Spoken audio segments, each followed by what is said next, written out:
নাম হচ্ছে নূপুর। নূপুর। সো নূপুর, right now আপনার এজ কত? 18+। 18+। আপনার জন্মসাল কত? 2001। 2001-এর কত কোন মাসে? 9 জুন। 9 জুন। আপনি 18+। জি। সো নূপুর, আপনি কি এই জীবন গল্প অনুষ্ঠানটা শুনতেন আগে থেকে বা দেখতেন? আমি প্রথম থেকেই শুনতাম, একদম প্রথম থেকে। আমার 9 বছর ধরে আমি এই ধরনের অনুষ্ঠান আমি করছি। মেবি আমি অত বছর ধরে শুনতে পারিনি, বাট আমি বিগত 2 বছর কি আড়াই বছর, মানে আমি তো এর আগে আরেকটা রেডিওতে করতাম, সেখানেও হয়তো বা শুনতেন, রাইট? নাকি শুধু ঢাকা আমি এফএম? মানে ইউটিউবে যেগুলো প্রচার হয়েছে আমি সবগুলো শুনেছি। That's fine. তো যাই হোক, অনেক বড় একটা ইন্ট্রো হয়ে গেল, আমরা বরং আর দেরি না করি আপনার গল্পটা শুনি। শুরু করুন আপনি।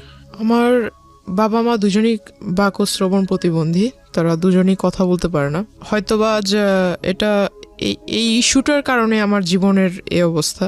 ছোটবেলা থেকে আমি ভালোবাসা কি সেটা পাইনি, বাবা মার ভালোবাসা কি, বড় ভাই বোনের ভালোবাসা কি, আমি আসলে বাক এবং শ্রবণ প্রতিবন্ধী কি তারা জন্ম থেকে ছিলেন নাকি? আমার বাবা জন্মগতভাবে, কিন্তু আমার মা এসএসসি কমপ্লিট করেছে, তারপর একটা পারিবারিক অনুষ্ঠানে তার টাইফয়েড জ্বর হয়। পারিবারিক অনুষ্ঠানে আপনার রং খেলা হচ্ছিল, গ্রামের বিয়ের ভিতরে যেমনটা হয়। তো ওই রং নাক মুখ দিয়ে গিয়ে খুব খিঁচুনি হয়, তারপর টাইফয়েড জ্বর থেকে আসলে তার জবানটা চলে যায়। তারপর অনেক চেষ্টা করা হয়েছিল ডক্টরের কাছে, মানে ততক্ষণ অবধি খুব দেরি হয়ে যায় এবং রংটা টোটালি ব্রেনের সাথে জমে যায়, যার ফলে আর কোনো তাকে ঠিক করার উপায় ছিল না। ঠিক করার উপায় যদি থাকতো তাও 99% তার মৃত্যুর চান্স ছিল, যার জন্য তাকে এভাবেই মানে রাখা হয়। আমি এখানে একটু বলে নিচ্ছি, ওনার মা আছেন স্টুডিওর বাইরে এবং ওনার গল্পের প্রেক্ষাপটে হয়তো ওনার মা আসবেন এখানে যদি প্রয়োজন হয়। শুধু মা না, ওনার ছোট বোনও আছেন। আপনারা ধৈর্য ধরে পুরো ভিডিওটা দেখবেন এবং একই সাথে পুরো অনুষ্ঠানটা আপনারা শুনবেন প্রিয় শ্রোতা। প্রয়োজন হলে আমরা আপনাদেরকে স্টুডিওতে নিব। আমি সরি, মানে খুব খারাপ লাগছে শুনতে। তো এই কারণেই মূলত আপনার বাবার সঙ্গে আপনার মাকে বিয়ে দেওয়া হয়েছে? না, আমার মা খুবই সুন্দরী ছিল। আপনার মাকে দেখে আমি বুঝেছি উনি টিনেজে আরো সুন্দর ছিল, তার চুলগুলো খুব সুন্দর ছিল। তার জন্য বিএফডিসি থেকে অনেক প্রপোজাল এসেছিল ফিল্মের জন্য, অভিনয় করার জন্য। হ্যাঁ, তো আমার বাবাও ফিল্ম এফডিসিতে কাজ করতো। তো বাবা অ্যাকচুয়ালি, মা ওখানে যেত শুটিং দেখার জন্য যেত, কিন্তু তখনই হয়তো বাবার পছন্দ হয়ে যায়, যেহেতু বাবাও কথা বলতে পারতো না, কিন্তু ওনার সাইন ল্যাঙ্গুয়েজটা খুব ভালো ছিল। আচ্ছা। তো বাবা মাকে দেখে পছন্দ করে ফেলে। এক পর্যায়ে আমার মার পিছু করতে করতে আমার বাড়িতে চলে আসে, সে মানে মুখের উপরে বিয়ের প্রপোজাল দিয়ে ফেলে। কিন্তু এখানে আমার বাবা আসলে এটাকে ভালোবাসা বলে কিনা জানি না, বাবা একটা রং করেছিল, আমার দৃষ্টিতে এটা রং। তার প্রথম বিবাহ হয়েছিল, তার বাবা মা মানে আমার দাদা দাদি ফোর্স করে বিবাহটা করিয়েছিল, যার ফলে সে ওটা তার মানুষ বলে না যে আমাকে জোর করে বিয়ে দেওয়া হয়েছে, বাবা মার ইচ্ছাতে বিয়ে করলাম। তো আমার বাবাও সেটা করেছিল, কিন্তু সেই ওয়াইফের প্রতি আমার বাবার মন থেকে কোনো ভালো লাগা ছিল না, যার ফলে সে ছোটবেলাটা কাটিয়েছে ঢাকাতে। তো আমার আম্মুকে সে খুব পছন্দ করতো, আর ওটাই আমার আম্মুকে বলা যায় যে আমার আম্মুকে মন থেকে সে পছন্দ করে বিয়ে করেছে। এটা আমার ফ্যামিলির কেউ জানতো না। যখন আমি আমার আম্মুর পেটে, তখন মেবি বিষয়টা একটু ফ্ল্যাশ হয় যে আমার বাবা এখানে রেগুলার আসে, হঠাৎ কোথায় চলে যায়, কোথায় থাকে সে। আস্তে আস্তে যখন আমার জন্ম হয়, তখন আমার আম্মুর বিয়েতে যারা সাক্ষী ছিল বা বাবার ফ্রেন্ড ছিল যারা কথা বলতে পারে না, সেখান থেকে একটা জিনিস লিক হয় যে তার দেশের বাড়িতে ওয়াইফ আছে, তাদের ছেলে মেয়েও আছে। তখন আমার বাবা আসলে এটা টোটালি খোলসা করে সবার কাছে বলে যে আমি আসলে ওকে ভালোবাসতাম, ওকে যদি এটা বলতাম তাহলে তো তাকে বিয়ে করতে পারতাম না। তখন বিষয়টা আসলে ওপেন হয়।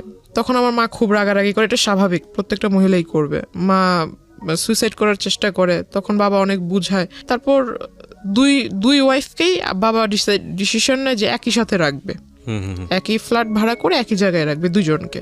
এটা আসলে তো কখনো বাংলাদেশের ওয়েদারে সচরাচর এরকম হয় না যে দুইজন ওয়াইফ একসাথে থাকবে, রাজি হবে।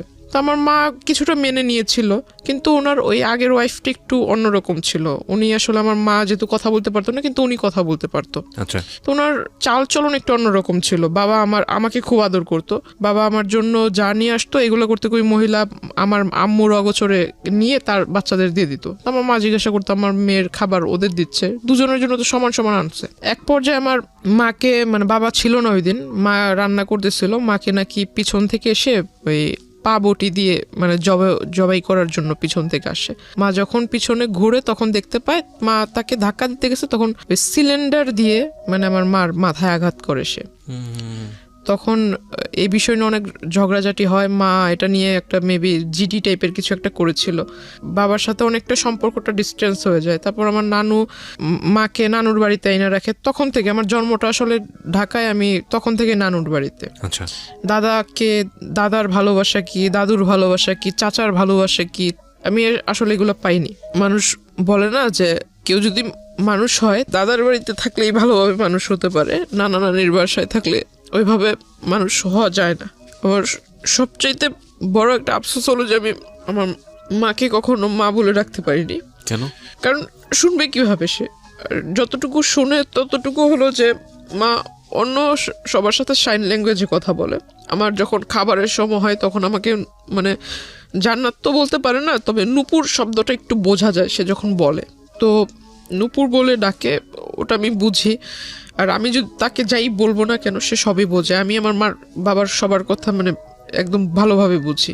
আমি যখন অন্যদের দিকে দেখি যে তারা বাবা মাকে কোনো কিছু চাওয়ার হলে, বাবা আমার এটা লাগবে, বাবা ওটা লাগবে, মাকে বলবে কোনো প্রবলেম হলে বাবা মার সাথে শেয়ার করবে, আসলে আমার লাইফে আমি ওগুলার কখনো সুযোগ হয়নি। Just because of language barrier. তাছাড়া আমার যেহেতু আমি বড় ছিলাম, আমার পর আমার 3টা ভাই মারা যায়। কি বলো ওটাকে, মানে ডেলিভারি টাইমটা হতো, তখনই আমার আম্মুর মানে জ্বর হয়ে যেত, প্রচুর জ্বর হয়ে যেত। জ্বরের ফলে বেবিটা ভিতরে বয়েল হয়ে যেত একদম। মানে যখন ভূমিষ্ঠ হতো তখন ডক্টর আমাকে দেখিয়েছে, আমার মার হাই প্রেশার। তো আম্মুকে কখন এটা ডক্টর দেখায়নি, 3টা বাচ্চাই দেখায়নি, আমাকে দেখিয়েছে। আমি কোলে নিয়েছি, যখন হাতে টাচ করেছি চামড়াটা উঠালে এভাবে উপরে উঠতো, ভিতরেই সিদ্ধ হয়ে গিয়েছে। তখন আমার খুব ছোটবেলা থেকে আমার বাবার খুব ছেলের প্রতি খুব আকর্ষণ ছিল যে একটা মেয়ে একটা ছেলে থাকবে। ছোটবেলাটা ওই নানা নানির বাসায় কাটানো। মার ভূমিকা, বাবার ভূমিকা নানা নানি পালন করেছে লেখাপড়া থেকে। মানে আমার এলাকার মানুষ এখনো বলে, যখন আমি খুব রাগারাগি করি বা খুব কষ্ট পাই তখন আমাকে এখনো বলে যে এই এলাকাটাতে কোনো ফ্যামিলিতে এমন কোনো বাচ্চা নেই যার কোনো মানে সম্পূর্ণ চাহিদা কোনো ফ্যামিলি সম্পূর্ণভাবে মানে পালন করেছে বা দিতে পেরেছে। কিন্তু আমার একটা ফ্যামিলি ছিল, মানে নানুর যেহেতু টাকা পয়সা যাই ছিল মোটামুটি খুব ভালোই ছিল, সম্পত্তি যা ছিল এগুলো আমাদের জন্য বিক্রি করে, তার নিজের ছেলের জন্য না করে আমাদের জন্য সে বিক্রি করে আমাদেরকে খাওয়াইছে। এখনো অবধি মানে আমাদের কোনো কাজ করতে হয় না, বসে বসে খাচ্ছি। মার বিয়ের পর আজ আমার 18+ চলতেছে, প্লাস আমার আম্মু বিয়ের সম্পূর্ণ বয়সটাই তার মার বাসায়। তো আসলে এগুলো তো আসলে খরচের বিষয় আছে, তাই না? এগুলো কয়জনে করে? এগুলো যদি আমি অ্যাভয়েড করি তাহলে এটা আমি আসলে মানুষ বলে গণ্য হব না, যদি এগুলোকে ভুলে যাই। আমার জন্মের পর যেটা বললাম যে আমার বাবার ছেলের প্রতি একটা আকর্ষণ ছিল, আমার মাকে খুব ফোর্স করলো, যেহেতু 3টা ছেলে মারা গেছে, বাবা খুব রাগান্বিত ছিল। আমার পরপর যে বাচ্চাটা মারা যায় সেটার ফলে আমার বাবার একটা সন্দেহ ছিল যে আমার নানি এটা মেরে ফেলেছে।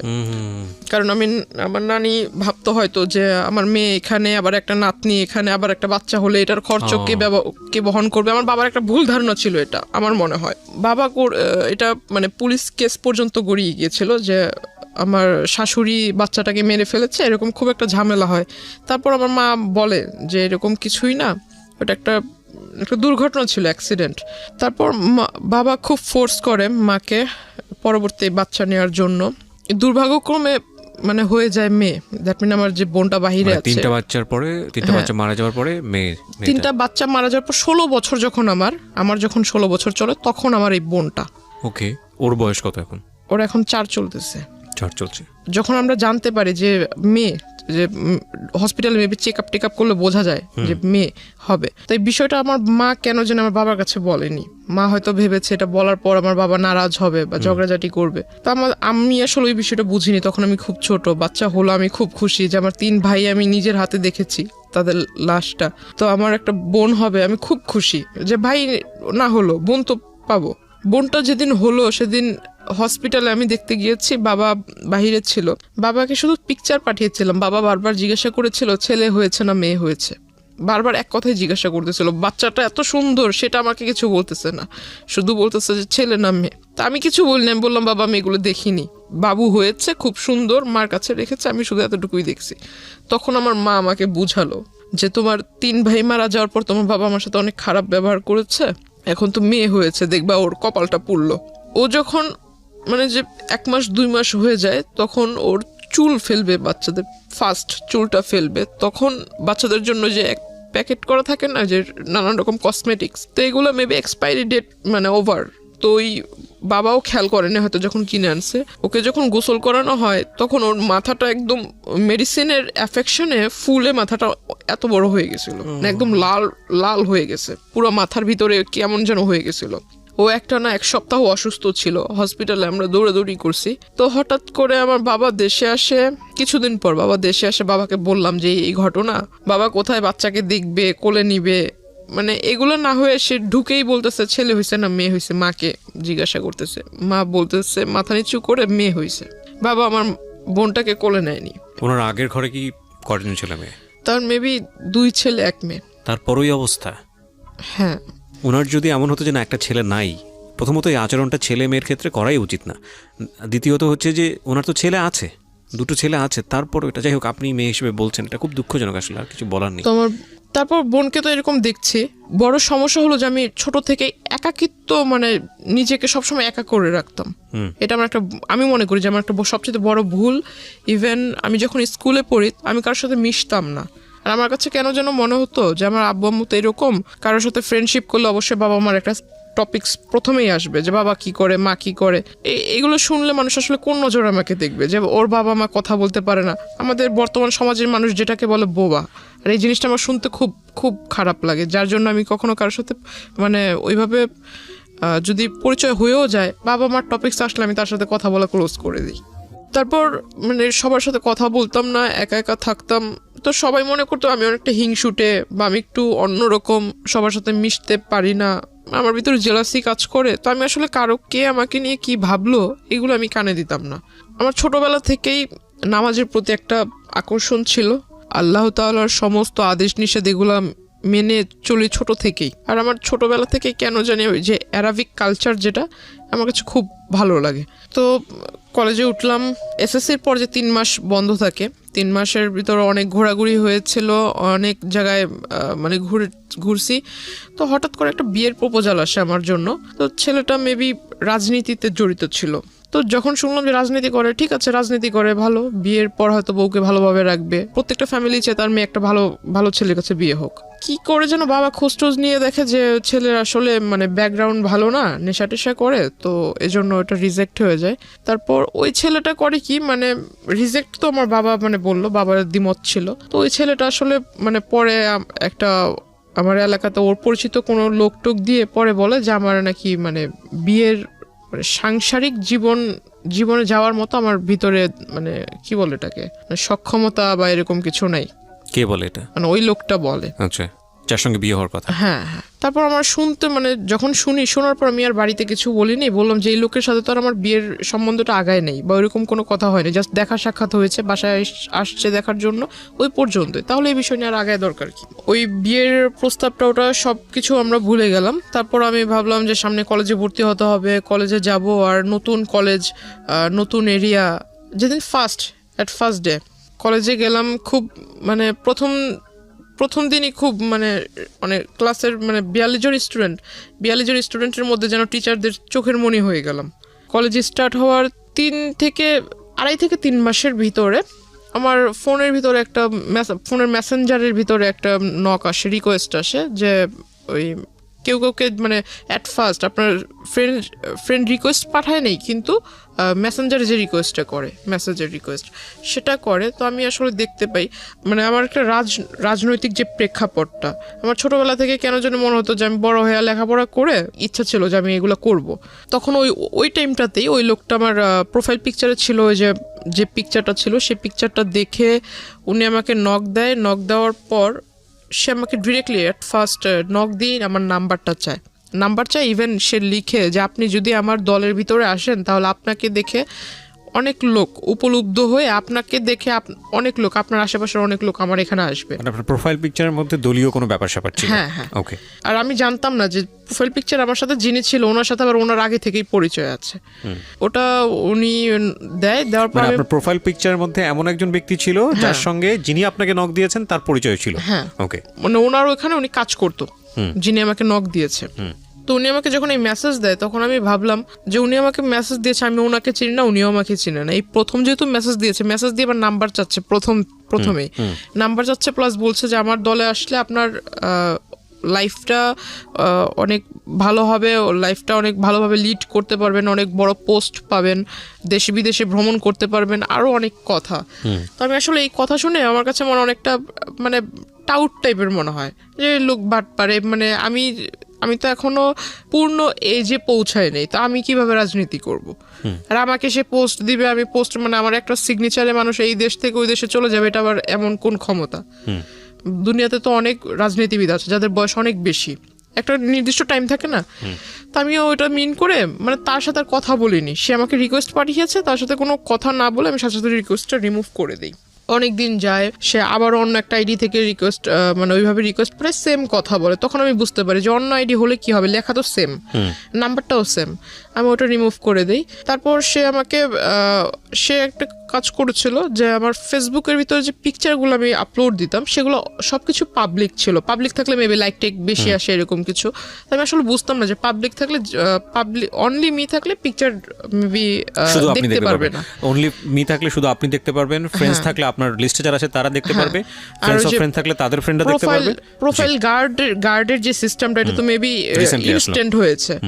তো তখন প্রোফাইল পিকচারে ওইরকম লকটক সিস্টেম ছিল না, পিকচারটা সে ডাউনলোড করে রেখেছে, ডাউনলোড করে মেবি ওই যে প্রিন্ট আকারে বের করেছে। তারপর আমার ওখানে ইউনিফর্ম পরা কিছু ছবি ছিল, ইউনিফর্মের সাথে আপনার যে আইডি কার্ডের যে লেসটা হয়, লেসের ভিতরে কলেজের নাম ছিল, সে সমস্ত কিছু ডাউনলোড করে মানে টোটালি অ্যাডভান্স ছিল, কোন পিকচারে মানে কোন ডেটে কোন পিকচার ছেড়েছি, আজকে একটা পিকচার ছেড়েছি, যে কমেন্ট করেছে সে কালকের পিকচারও করেছে, হ্যাঁ সমস্ত কিছু সে নোট করেছে, প্লাস স্ক্রিনশট রেখেছে কারা কারা মানে রেগুলার কমেন্ট করে, লাইক করে, প্লাস ওইখানে আপনার লাইক কমেন্ট অ্যান্ড স্মাইলি দেওয়ার সিস্টেম আছে, লাভ চিহ্নর মেবি একটা রিঅ্যাকশন আছে, ওইরকম কারা কারা দেয়, হ্যাঁ সমস্ত কিছু। সে একটা মানে তার একটা স্বভাব ছিল কি সবকিছু লিখে, মানে কাগজ কলম তার কাছে মানে সবকিছু লেখার ভিতরে সে এক্সপার্ট ছিল।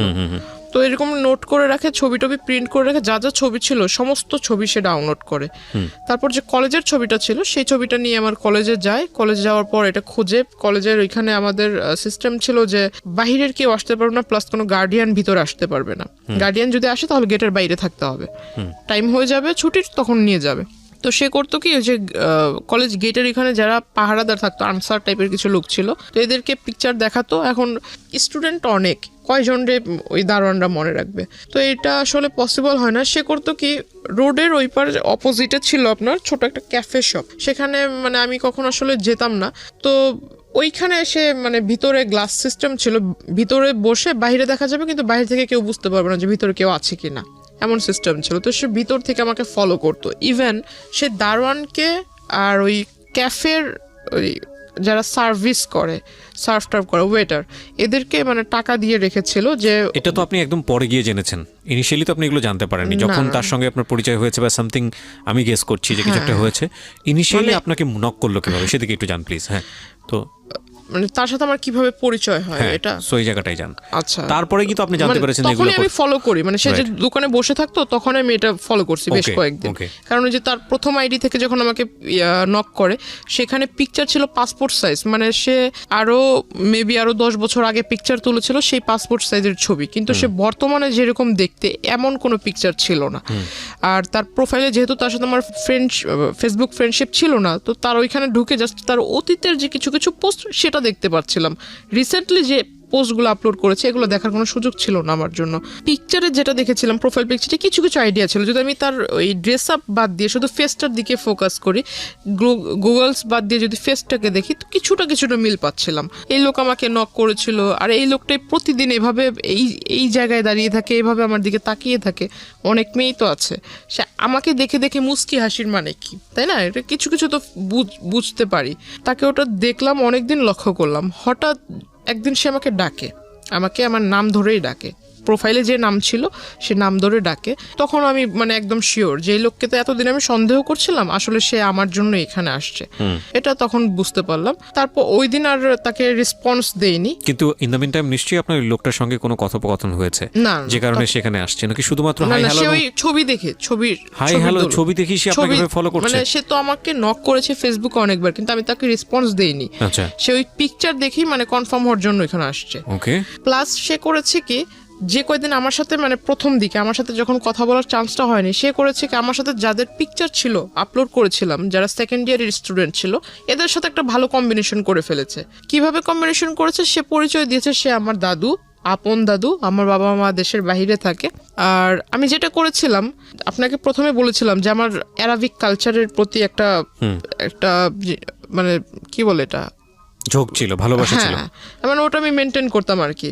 তো আমি করেছিলাম যে যারা, তখন আমি আসলে বুঝতাম না, আইডিটা যেহেতু আমার ক্লাস 8 থেকে শুরু, তো আমি আসলে বুঝতাম না। আমি অনেকেরই দেখেছি যে ফেক আইডি তৈরি করে, তখন বুঝতাম না ফেক আইডি কি। অনেকে অনেক রকম ডিটেলস দেয় যে আমি থাকি এখানে কিন্তু অ্যাড্রেস দেয় অন্য জায়গার। তো আমি যেহেতু অ্যারাবিক কান্ট্রি লাইক করতাম, তো আমি করেছিলাম কি যে ইউনাইটেড মানে আপনার দুবাইয়ের একটা অ্যাড্রেস দিয়েছিলাম, স্কুলও ওইখানকার দিয়েছিলাম। তো আমি মানে আরবিতেও ভালো, ইংরেজিতে মোটামুটি ভালো, বাংলায়ও ভালো। তো আমার মানে এটা দিলে কে এটা দেখতে আসবে, আমার ধারণা ছিল এরকম। আর আইডিটাও খুলে দিয়ে ছিল আমার এক ভাগিনা, তো আসলে পাসওয়ার্ড টাসওয়ার্ড সবও জানতো। এগুলোর প্রতি এটা যে আসলে ইম্পর্টেন্ট এটা আর আমার মাথায় ছিল না। সে ওই জিনিসটা আসলে নোটিস করেছে যে আমি দুবাইয়ের নাগরিক, আমার বাবা মা ওখানে থাকে, সেও এটা পরিচয়। ঠিক আছে, আমার বাবা মা দুবাইতে থাকে, আমি ওইখানে স্কুলে লেখাপড়া করেছি, বাংলাদেশে আসছি বড় হয়ে, এখন এখানে কলেজে পড়তেছি। সে জানে না যে আমি Bangladeshi high school and primary level পার করেছি। সে মনে করেছে আমি দুবাইতে লেখাপড়া করেছি, দুবাইয়ের নাগরিক, সিটিজেনশিপ আছে। তার ফিলিংস ছিল এরকমটা। তো সে করে কি, সেকেন্ড ইয়ারের যে মেয়েরা ছিল তাদের সবার কাছ থেকেই মানে সে ডিটেলস নেয় যে আমি আসলে কোন টাইমে কলেজে আসি, আমার সাথে আসলে কারো অ্যাফেয়ার আছে কিনা, আমি যখন কলেজে আসি কোনো ছেলে টেলে আমাকে আগায় দিতে আসে কিনা, এভরিথিং ডিটেলস সে নেয়। প্লাস আমার কোনো গার্ডিয়ান কোনোদিন কলেজে এসেছে কিনা। তখন 2-1 মেয়ে বলে যে হ্যাঁ ওর সাথে তো একজন মহিলা এসেছিল, দ্যাট মিন আমার মার কথা, একজন মহিলা এসেছিল, সাথে বেবি ছিল। তো ওই লোক বলছে যে ওর মানে কোন মহিলা এসেছিল আইডিয়া আছে কিনা। তো আপনার সঙ্গে এগুলো আপনি জেনেছেন কিভাবে? মানে ওই মেয়েদের কাছ থেকে। আচ্ছা, ওই মেয়েরা এসে আপনাকে নক করেছে? মানে ওরা ওই মেয়েদের সাথে, আমার সাথে তো তার কথা হচ্ছে না, কিন্তু ওই মেয়েদের সাথে সে ভালো একটা কন্ট্রিবিউশন করে ফেলছে। সো পরবর্তীতে মেয়েরা এসে আপনাকে এটা বলেছে? আমাকে বলেছে, মানে যেমন গতকালকে ঘটনা ঘটেছে, আজকে এসে বলছে যেরকম একজন তোমাকে খোঁজ করছিল। ওকে, আমাকে বলছে, পরে আমি জানতে পারলাম। তো ওরা বলছে যে ওর মা, তো উনি বলছে যে ওর মা কিভাবে হবে, ওর মা বাবা তো দুজনেই দুবাইতে থাকে, আমি ওর দাদু, আপন দাদু, আমি শুধু বাংলাদেশে। ওর সমস্ত দেখাশোনা সমস্ত কিছু আমি করি, ওর লেখাপড়ার খরচ বাবদ সবকিছু আমি বহন করি, বাবা মা বাহিরে থাকে। তখন আমাকে বললো যে তুমি ওই দিন যে মহিলা আসছে, তো আসলেই কি উনি তোমার আম্মু? তো আমি বললাম হ্যাঁ, এতে সন্দেহ আছে নাকি। পরের দিন আমি আমার মাকে বোনকে, নানুকে বললাম যে তোমরা একটু কলেজে আইসো, আমার টিফিন পিরিয়ডের পরে কলেজে এসো। তারা গিয়েছে, তখন আমি সবাইকে দেখালাম যে আমার আম্মু, এটা হলো আমার নানু। তো সবাই বলতেছে তুমি এত স্মার্টলি চলাফেরা করো, তোমার নানু এরকম কেন? এখন কাউকে আর বুঝাইতে পারি না যে আমার নানু তো হলো গ্রামের মহিলা, কারণ সে যেভাবে চলা পছন্দ করে সে ওভাবেই চলবে। তো সবার ভিতরে একটা ডাউট ছিল যে আমি হয়তো মানে একদম লোয়ার ক্লাস, মিডল ক্লাস যেমনটা থাকে, মিডল তো একটু উচ্চবিত্ত, মেবি মধ্যবিত্ত, লোয়ার ক্লাসে যেমন থাকে, যে ওইখান থেকে উঠে এসে হয়তো একটু পাট নিচ্ছি, এমন একটা ধারণা ছিল। কারণ ওই যে আমার দাদু সেজেছে, সে অনেক কিছু মিসআন্ডারস্ট্যান্ডিং তাদের ভিতরে তৈরি করে দিচ্ছে।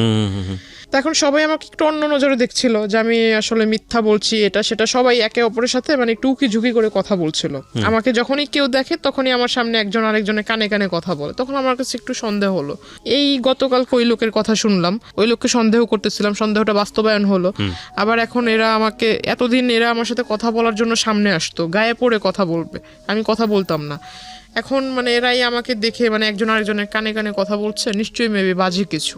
তখন জানতে পারলাম, জিজ্ঞাসা করলাম সেকেন্ড ইয়ারের একজনকে, যা জিজ্ঞাসা করলাম যে কি হয়েছে, তোমরা তো আমার মানে তোমরা পারো না আমাকে তোমাদের ক্লাসে টাইনা নিয়ে যায় মানে একসাথে বসায় রাখ, তো তোমরা এখন আমার কাছ থেকে দূরে দূরে সরছো, আমার সাথে কথা বলছো না, কারণ কি? তখন আমাকে তাদের ফোন বের করে দেখালো, এই যে দেখো। দেখে আসলে খুব রাগ হয়েছিল। দেখলাম যে একটা ফেক আইডি তৈরি হয়েছে খুব রিসেন্টলি, মানে এক মাস এরকম হবে। সেখানে লেখা তার নাম অর্ধেক, আমার নাম অর্ধেক। প্রথমে তার নামের অর্ধেকটুকু পরে আমার নামের অর্ধেকটুকু মিলিয়ে একটা আইডি তৈরি করেছে। এখন একটা পিকচার যে কিছু কিছু সহজ যেগুলো বোঝার উপায়, যে আপনার সফটওয়্যার আছে যে কলেজ মেকার বলে বা কোলাজ photo- মেকার, হ্যাঁ, কোলাজ মেকার, আচ্ছা, যাই হোক, ওই পিকচার মানে এই পাশে একটা ছবি বসানো, এই পাশে Right, একটা ছবি, collage তো করা যায়, দেখাই হ্যাঁ। যাচ্ছে, বুঝতেই পারতেছি যে এখানে একটা বসেছে, এই জায়গায় একটা এডিট করা হয়েছে। তো আসলে এটা ওরা সেকেন্ডারি স্টুডেন্ট, ওদের মাথায় কেন ঢোকে নেই আমি জানি না। তখন আমি বললাম এটা তো তোমরা নিজেরাই দেখছো যে পিকচারটা এরকম করে বসানো হয়েছে, তো এটা আসলে যেভাবে বলছো এরকম তো ঠিক না। আর তোমরাই বলতেছো ওই লোক তোমাদের কাছে পরিচয় দিচ্ছে আমার দাদু, তারপরে এইখানে লেখা যে হাজব্যান্ড ওয়াইফ, তাহলে তোমরা এটা কিভাবে মানছো? ওইখানে লেখা ছিল হাজবেন্ড ওয়াইফ। হ্যাঁ, হাজব্যান্ড ওয়াইফ, তার সাথে আমার অনেক আগের থেকে রিলেশন, সে আমাকে বিয়ে করবে, বিয়ে করে নাই, বিয়ে করবে, কিন্তু হাজব্যান্ড ওয়াইফ, ওই যে এনগেজড, আচ্ছা, এঙ্গেজ করলে মানুষ বলে না যে অলরেডি বিয়ে হয়ে গেছে, এরকম টাইপের, যে কাবিন টাবিন করে যখন আংটি পরালে মেবি এরকম কিছু একটা ইন রিলেশনশিপ রেখা ছিল এরকম। তো আইডিটার ভিতর বেশি কয়েকটা ছবি ছিল না, তবে আমার প্রোফাইলে যে কিছু ছবি ছেড়েছিলাম এখান থেকে কিছুটা ওইখানে দেখেছি। তখন পর্যন্ত ওই লোকটার সঙ্গে আপনার কোনো না, কথোপকথন কথা হয়নি? হয়নি। তারপরে যে আমি তার সাথে মানে একটা আগ্রহ জাগলো, তার সাথে এবার কথা বলবো আমি, এতদিন সে আমাকে ফলো করছিল, এবার আমি তার সাথে মানে সামনাসামনি কথা বলবো। তখন আমি তার আইডিতে নক দেই। আইডিতে নক দেওয়ার ফলে সে আমাকে ডিরেক্টলি বলে যে আমি আইডিতে মেসেঞ্জারে কথা বলবো না, নাম্বার দেন, নাম্বারে ফোনে কথা বলবো। তো আমি বললাম এখন তো আমার মানে জানতে হবে সে যে এই কাজটা করলো, এত বড় একটা সমস্যা তৈরি করলো আমার জন্য, এটা মাত্র আমার কলেজের স্টুডেন্ট মানে ক্লাসমেট বা সিনিয়র স্টুডেন্টও দেখেছে। এটা যখন আমার বাড়ি পর্যন্ত যাবে, আল্লাহ না করুক যদি এটা জেনে যায়, তখন আমার কি হবে? কলেজ তো এখানেই শেষ, আমার বাবা মা এই অবস্থা। তখন আমি তার সাথে মানে যোগাযোগ করার চেষ্টা করি নিজ থেকে। তখন তাকে নাম্বার দিই, নাম্বার দেওয়ার পর সে কথা বলে। সে আমাকে বলল যে আমি আপনার সাথে দেখা করব। তাই আমি বললাম দেখা তো আমিও আপনার সাথে করব, আমার মানে আপনি আমার দাদু হন এটা আমি জানতে পারলাম। বলতেছে কার কাছ থেকে জানলেন? তো আমি বললাম এত কিছু আপনার জানার দরকার নেই, আপনি আমার দাদু হন আমি জেনেছি, কেমন দাদু হন আমি দেখব। আর আপনি বলেছেন যে আপনি আমার দাদু হন, আবার আপনি আমার হাজব্যান্ড হন, কোন দিক থেকে আপনার সাথে আমার সম্পর্ক হয়েছে? আমি এটা একটু কথা বলবো আপনার সাথে, যদি পারেন তাহলে আসবেন। অন্যান্য দিন দেখেছি কলেজের বাইরে ওয়েট করেন, যেখানে ওয়েট করেন ঠিক সেখানেই থাকবেন, আমি আপনার সাথে মিট করব। সে আসে, সে ভিতর আপনার যে ছোট ছোট রেস্টুরেন্ট টাইপের কিছু একটা আছে, ওখানে বসে মানে ফোনের উপর একদম খুব বেশি বেশি ফাপড় মারছিল ফোন করে, এই এত লক্ষ টাকার ফার্নিচার সেট করো, ওটা করো, এটা করো, গাড়ি পাঠায় দাও, এটা সেটা। শেষমেশ অনেকক্ষণ ফোনে কথা বলার পরে দেখলাম যে হঠাৎ একটা কল আসলো, তখন বুঝলাম যে তখন সে শুধুই মানে ফাপড় মারতেছিল, কাউকে কল টল কিছুই দেয় নাই, কানে ফোন নিয়ে শুধু বলতেছিল। হঠাৎ একটা কল আসছে, তখন কল রিসিভ করে কথা বললো। আমার খুব হাসি পাচ্ছিল তখন। তো আমি আর তখন কিছু বলিনি তাকে ডিরেক্টলি জিজ্ঞাসা করলাম, তার কথা বলা শেষ হলো, তাকে জিজ্ঞাসা করলাম যে আপনি কি ফেসবুক ইউজ করেন আদৌ? বলতেছে হ্যাঁ, করবো না কেন, আমার আইডি এই যে এটা। তো আমি বললাম আপনি কি সাথে মানে যেটা দিয়ে ফেসবুক ইউজ করেন সেই ডিভাইসটা কি নিয়ে এসেছেন? তো এত বড় একটা ট্যাব বের করছে। তা আমি বললাম যে ট্যাব কেন? ট্যাব তো বাচ্চারা ইউজ করে, ট্যাব আপনি ইউজ করেন কেন? কি আমি চোখে সমস্যা, চোখে দেখি না, বুঝি না, ট্যাব মানে ইউজ করি আমি, ফোন বুঝি না। আমি বললাম ভালো। বলতেছে যে আমার বাসায় আইফোন, আইপ্যাড পড়ে আছে, ম্যাকবুক পড়ে আছে, আমি ওগুলো বুঝি না, কিন্তু এই ট্যাব বুঝি। আমি বললাম ভালো, একটু বের করেন আপনার প্রোফাইলটা আমি দেখবো। তার কাছ থেকে ফোন নিয়ে সে মনে করছে আমি শুধু তারটা চেক করব, তার মানে যে মিছিল টিসিল করছে এগুলোর ছবি টবি দিয়ে ভরা, সে ভাবছে যে আমি ওগুলো দেখবো। দেখার পর দেখলাম বাপরে বাপ, সে তো আমার এই কাহিনী বাদ দিই, এর আগে অনেক মেয়ের ছবি টবি দিয়ে এগুলো করেছে। তা আমি আর ওগুলো দেখিনি, জাস্ট আমার ছবি দিয়ে যেটা করেছে সে ওটার ভিতরে ঢুকার পর ওটা দেখলাম।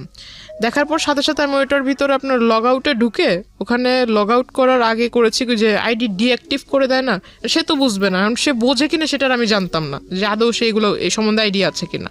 লগ আউট করার আগে ডিঅ্যাক্টিভ করেছিলাম মেবি, তারপর আমি ওইটা এখান থেকে কেটে দিই। এখানে একটু বলে রাখি, ডিঅ্যাক্টিভ করলেও এটা কাজ, আপনি যখন পরবর্তীতে আবার ঢুকবে তখন ওটা অটোমেটিক্যালি অ্যাক্টিভ হয়ে যাবে। আইডি ডিঅ্যাক্টিভ হলে যে সেটা পার্মানেন্টলি ডিলিট হয় বিষয়টা এরকম না, পার্মানেন্টলি ডিলিট আলাদা একটা অপশন আছে। হ্যাঁ, সো আইডি ডিঅ্যাক্টিভ করা মানে হচ্ছে আইডিটা অ্যাক্টিভ তা না। ওই দিন যে করে দিয়েছে তারপর আর ওই আইডি সে চালায় নাই। আচ্ছা fine, it's very interesting. But ID deactive করলে আইডিটা ডিঅ্যাক্টিভ হয় না, ওইটা আলটিমেটলি একটা রিজিউম হয়ে থাকে। আপনি যখনই আবার আইডিতে ঢুকবেন সঙ্গে সঙ্গে ওটা অ্যাক্টিভ হয়ে যায়।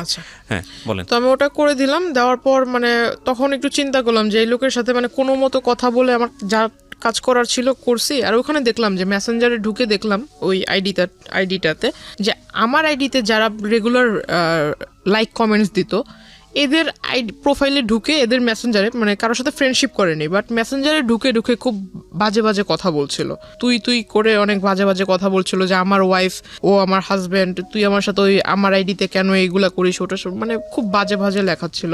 তার ওখান থেকে বের হওয়াটাই আমার জন্য ইম্পর্টেন্ট ছিল, তো আমি তার সাথে ওটা তো করে দিছি, কাজ শেষ। তার ট্যাব তার হাতে দিয়ে দিলাম। তারপর সে আমাকে বলতেছে যে আপনার বাবা মা কেমন আছে, আপনার বোন দেখলাম খুব সুন্দর, তারপর বললো যে বিয়ে শাদীর মানে কাউকে পছন্দ টছন্দ করেন কিনা এটা সেটা।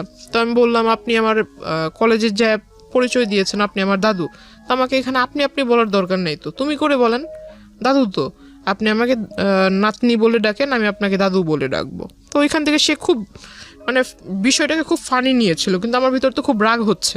সে খুব হাসতেছে মানে জোরে জোরে। সে কফি অর্ডার করলো, কফি অর্ডার করার পর সে কফির বিল আসছে 100 টাকা, সে 100 টাকা দিতে পারে না, 20 টাকার জন্য মানে ঝগড়া লেগে গেছে কফি শপের লোকদের সাথে। সে ওখান থেকে মানে আমার ওখান থেকে আমি টাকা দিয়ে দিলাম, চলে আসলাম তাকে নিয়ে। তারপর আমি বাসায় আসবো, রিক্সা নিব, তখন আমাকে মানে সে 100 টাকা হাতে ধরায় দিবে যে এটা আপনি নিয়ে যান হাত খরচ।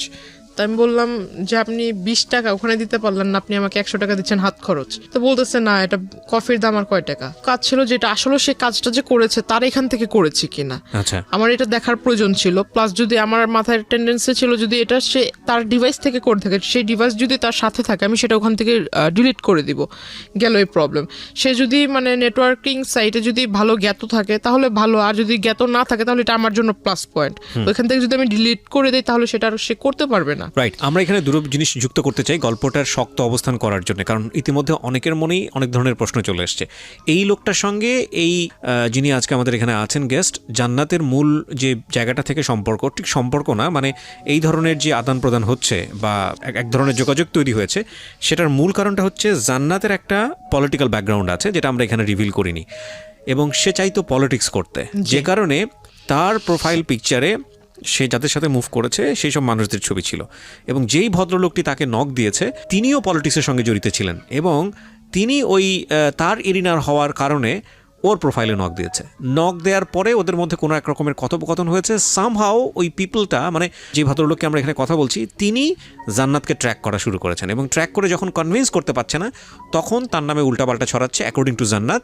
এবং জান্নাত এইটাকে মিটিগেট করার জন্যে, এটাকে সলভ করবার জন্যে এই লোকটার সঙ্গে দেখা করেছে। ওকে, আমি সবসময় বলি যে স্টোরি লাইনটা হচ্ছে এটা, বিলিভ করা না বিলিভ করা এটা আপনার ব্যাপার, কিন্তু যেই জায়গাটা নিয়ে বিতর্ক থাকবে না পুরো গল্পটা বলার পরে, সেই জায়গাটা কি সেটা আমি স্টোরি বলার পরে আপনাদেরকে ক্লিয়ার করব।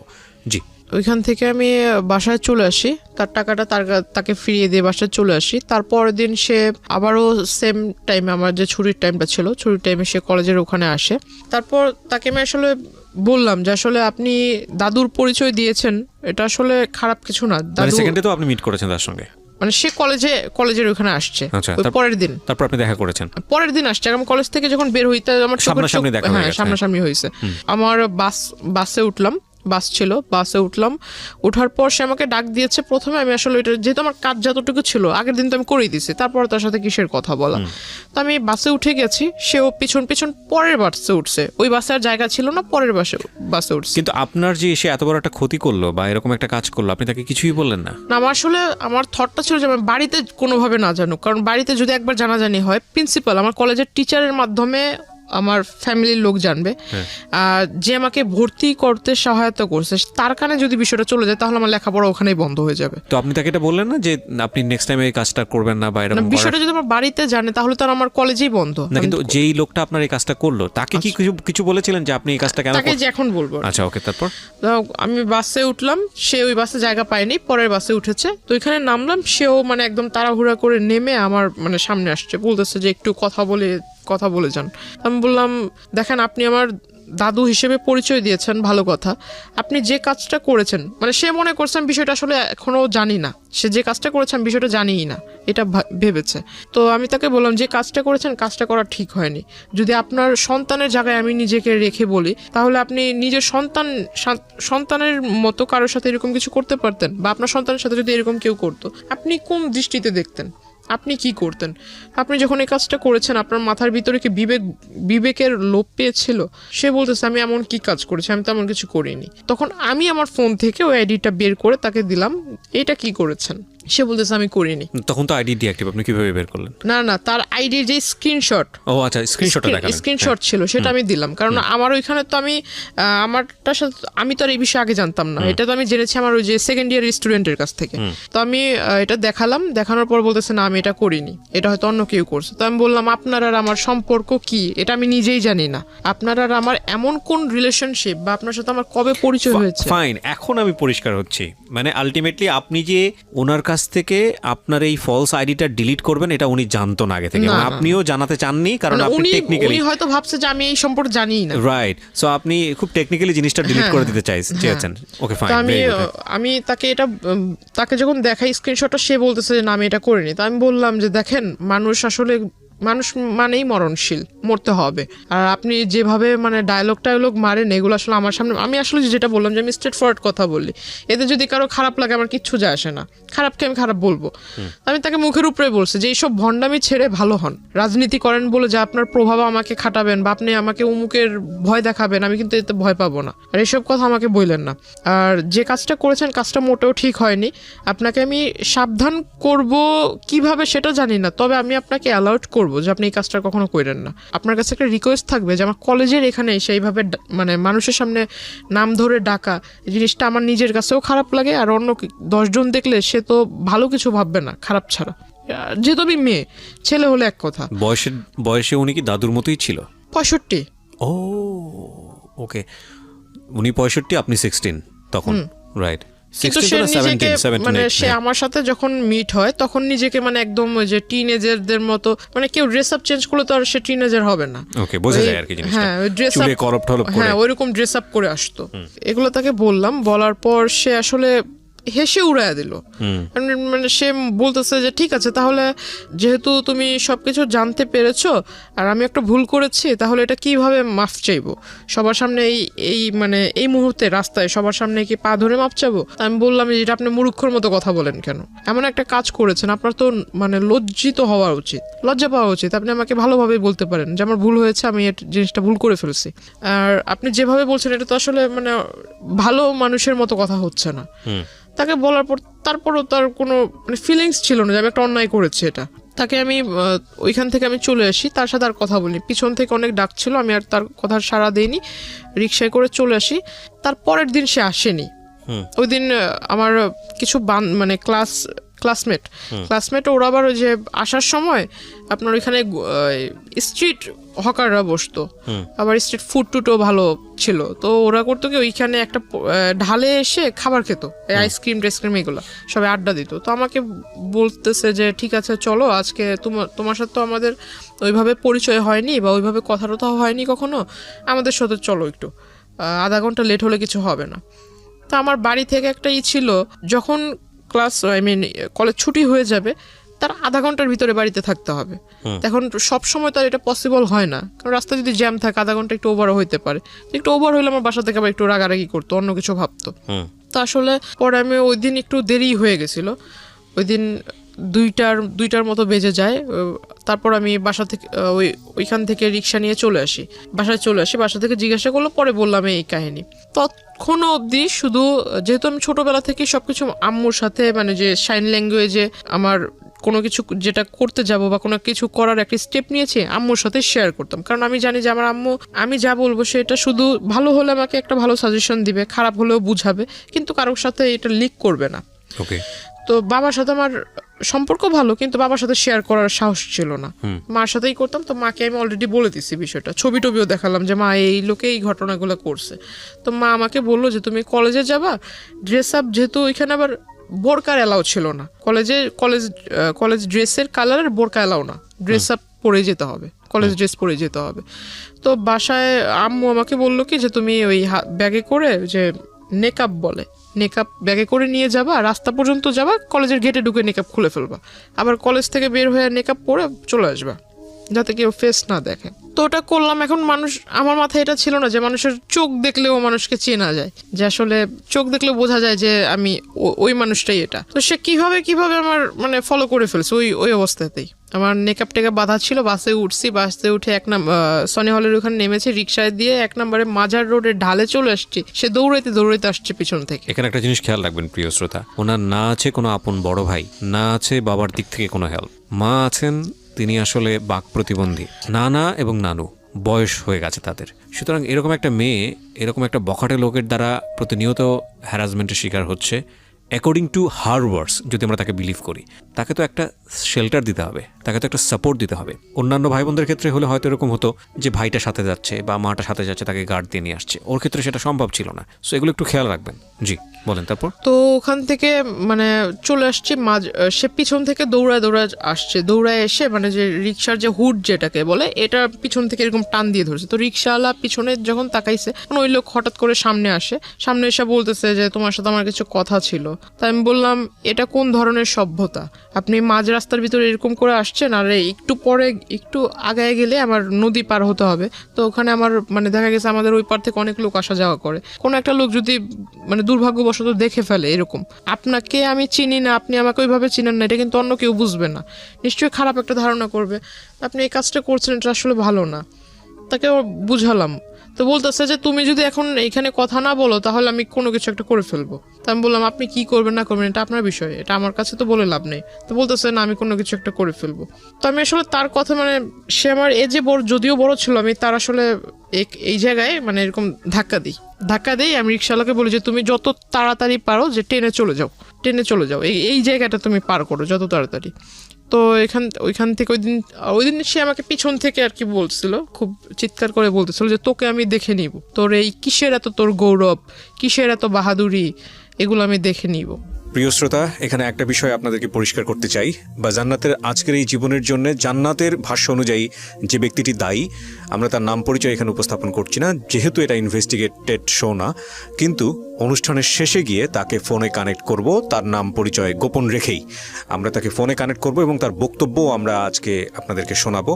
জান্নাতের জীবনের জন্য এই জায়গাটায় দায়ী, তার সঙ্গে আমরা কথা বলবো একেবারে অনুষ্ঠানের শেষে। সুতরাং সঙ্গেই থাকবেন আশা করছি। সে আসলে কি করবে এমন, আর সে যদি ওই রকম রাজনৈতিক নেতাই হয়, বড় কোনো রাজনৈতিক নেতা হয়, তো প্রত্যেকটা বড় রাজনীতিবিদ মনে করে যে আমি একটা কিছু করতে যাব, এটা যাতে পাবলিশ না হয়, তার রাজনৈতিক ক্যারিয়ার আছে।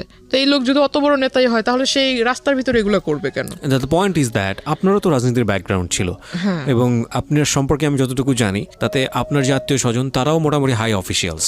তো আপনি কেন তখন একটা স্টেপ নিচ্ছিলেন না, যেহেতু আপনি যে রাজনীতি করতে চান, যে দলের রাজনীতি করতে চান, সেই দলেরই রাজনৈতিক পরিচয় উনি দিচ্ছে, তো আপনি তখন কেন একটা স্টেপ নিচ্ছিলেন না? কারণ এটা তো এক্সিট লেভেলে চলে যাচ্ছে। জিনিসটা আসলে হাইড করে রাখতে চাচ্ছিলাম। সামহাউ এটা হলে আপনার লেখাপড়া বন্ধ হয়ে যাবে। কারণ আমার 2 মাস পর পরীক্ষা, ফার্স্ট সেমিস্টার, রাইট। আমি আসলে কোনো মতো মানে ওনার কাছ থেকে পিছু ছাড়াতে চাচ্ছিলাম। ততদিনে এই ভদ্রলোকটা কি আপনার উইকনেস গুলো বুঝে গেছে যে আপনি এটা হাইড করতে? আগে থেকেই নোট করেছে। ইভেন আমি ওই দিন যেটা জানতে পারলাম, আমি যখন তার এখানে ধাক্কা দেই, তার শোল্ডারে যখন ধাক্কা দেই, সে আমাকে যে পিছন থেকে যে বলেছিলাম, তো এই জিনিসটা ইগনোর করেছি।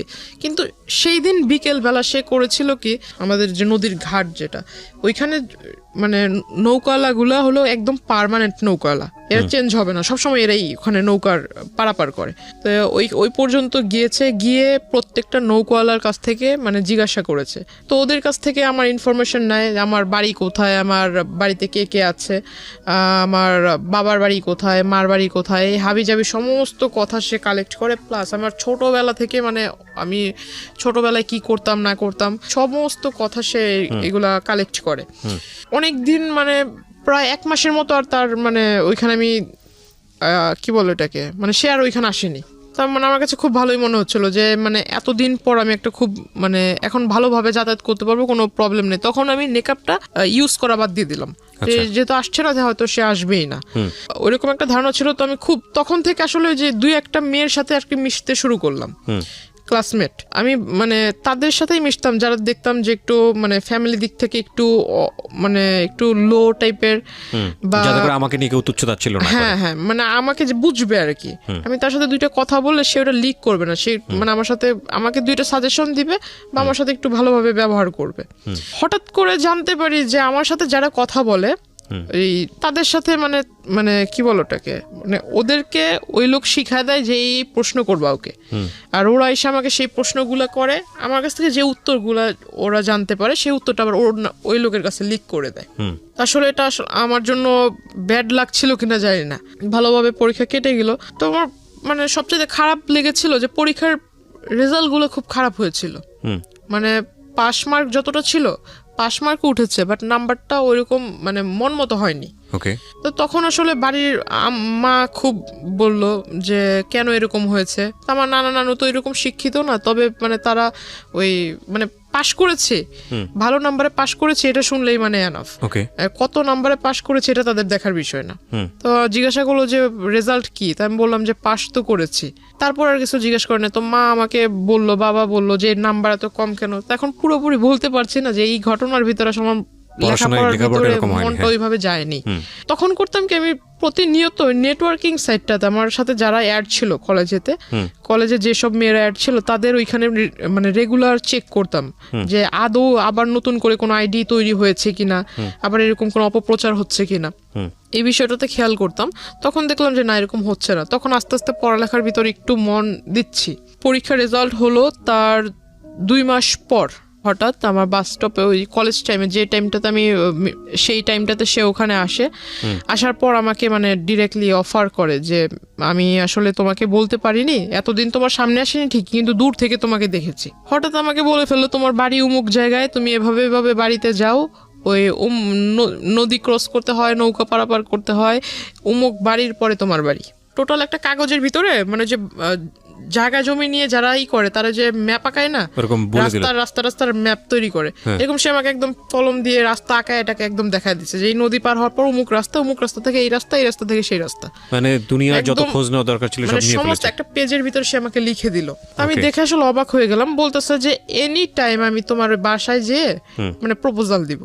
আমাকে এইভাবে বলতেছে 400-500 লোক নিয়ে যাব, এখন এদেরকে বসার মতো জায়গা তো দেওয়ার মতো আছে কিনা, বা এদের খাবার টাবার মানে দেওয়ার মতো অ্যাবিলিটি আছে কিনা, নাকি আমি নিয়ে যাব খাবার, এভাবে বলছে। আমি বললাম যে আপনি আসলে মানে যে আমাদের ওখানে বলে যে যার বিয়ে তার খবর নাই পাড়াপড়শি ঘুম নাই, এই কথাটা তাকে আমি বললাম। তো আমি বললাম যে আপনার কাছে সবকিছু কি মজা মনে হয় নাকি, বাস্তবতা বলতে কি কিছুই নেই। তো এই কথাগুলো বলার প্রেক্ষিতে সে আসলে আমাকে জাস্ট বললো যে তোমাকে বলেছিলাম না যে তোমার এত কিসের গৌরব বা তুমি এত কিসের অহংকার করো, কিসের পাওয়ারে আমার সাথে আমাকে অ্যাভয়েড করতেছো, এটা আমি দেখায় দিব। আর আমি কি, তুমি যে আমাকে বললা যে আমি ভণ্ডামি করছি, এটাও আমি দেখায় দিব। তো সে আসলে ওইখানে হঠাৎ একদিন মানে এই পাঞ্জাবি টাঞ্জাবি পরে কোটি টুটি পরে আমার বাড়িতে হাজির, দুপুর আনুমানিক 3টা বিকেলই বলা চলে, আপনার বাসাতে, হ্যাঁ 3টার দিকে। শুধু বাড়িতে যখন ঢুকবে, আমার যেহেতু রাস্তার পাশে ঘর, চিকন রাস্তা ছিল, রাস্তার পাশে ঘর, বাহির থেকে বলছে যে আমি আসছি, এভাবে বলতেছে যে আমি আসছি। এখন আমার নানা তাকে জিজ্ঞাসা করতেছে ভাই আপনি কে, আপনি মানে কোথা থেকে আসলেন, আপনি কার ঘরে ঢুকবেন বা কাকে চাচ্ছেন, এরকম কিছু একটা। যেমন নানা একটু সোজা টাইপের মানুষ, সে জিজ্ঞাসা করতেছে কার ঘরে যাবেন, কাকে চাচ্ছেন, খুঁজতেছেন কাকে। সে আমার ছবি আমার নানাকে দেখাইছে। দ্য পয়েন্ট ইজ দ্যাট যে এতদিন ধরে আপনি গোপন করলেন যাতে করে ফ্যামিলিতে লোকটা না আসে, আপনার লেখাপড়া যাতে বন্ধ না হয়, যেমন ফ্যামিলিতে ঢুকবে, এবং শেষ পর্যন্ত কিন্তু সেটাই হচ্ছে। সো এগুলো একটু খেয়াল রাখবেন। আমি কেন বলছি যে জায়গাটিতে আমরা আসলে ফোকাস করতে চাই সেটা নিয়ে কোনো বিতর্ক থাকবে না। উনি যেগুলো বলছেন সেগুলো কতটুকু সত্য কতটুকু মিথ্যা সেটা নিয়ে বিতর্ক থাকতে পারে, cause this show is not investigative show. কিন্তু যেইটা পরিণতি সেটা নিয়ে তো কোনো বিতর্ক নাই। পরিণতিটা কেন হলো সেটাও বলবো আপনাদেরকে শেষের দিকে গিয়ে। যারা শুনছে তারা হয়তো বলবে যে এই ঘটনাটা মানে যেহেতু এখানে ওই দ্বিতীয় পক্ষ নেই, সো সেই হয়তো মানে যা বলছে নিজের ভালোটা বলতেছে, কিন্তু যে দ্বিতীয় পক্ষ তারও তো এখানে ভালো থাকতে পারে, নিজের মানে খারাপটা গোপন রাখতেছে। আসলে এরকম কিছুই না। যারা শুনতেছেন আমি তাদের উদ্দেশ্যে বলবো যে আমি আসলে আমার লাইফে যেটা আমি ফেস করেছি এমনটা যাতে অন্য কারোর সাথে না ঘটে, এটা একটা মানে অ্যালার্ট করা হচ্ছে, সেটা তো আমাদের অনুষ্ঠানের উদ্দেশ্য। এবং আমরা সবসময় যেটা বলি যে দুই পক্ষ থাকলে এখানে বিষয়টা অন্যরকম হতো, এবং যাকে নিয়ে বলা হচ্ছে তার পরিচয় আমরা এখানে রিভিল করিনি, এটা আমাদের অনুষ্ঠানের জায়গা থেকে করিনি। কিন্তু এটা উনি ব্যক্তিগতভাবে করবেন কি করবেন না বা অন্য কোথাও হয়েছে কিনা সেটা নিয়ে আমাদের কোনো দায় নেই। কিন্তু আমাদের উদ্দেশ্যটা আসলে ওনার জীবন কি হয়েছে, কেন হয়েছে, সেই প্রেক্ষাপটটাকে আপনাদের সামনে তুলে ধরা, কাউকে হেয় করা, কাউকে নিয়ে আলোচনা সমালোচনা করা আমাদের উদ্দেশ্য না। এবং দিন শেষে আপনার জীবনটা যাতে এরকম না হয় সেজন্য আপনি কি স্টেপটা নেবেন সেই লার্নিংটা দেওয়া। ওকে, সো আমরা এইভাবেই আগাতে চাই।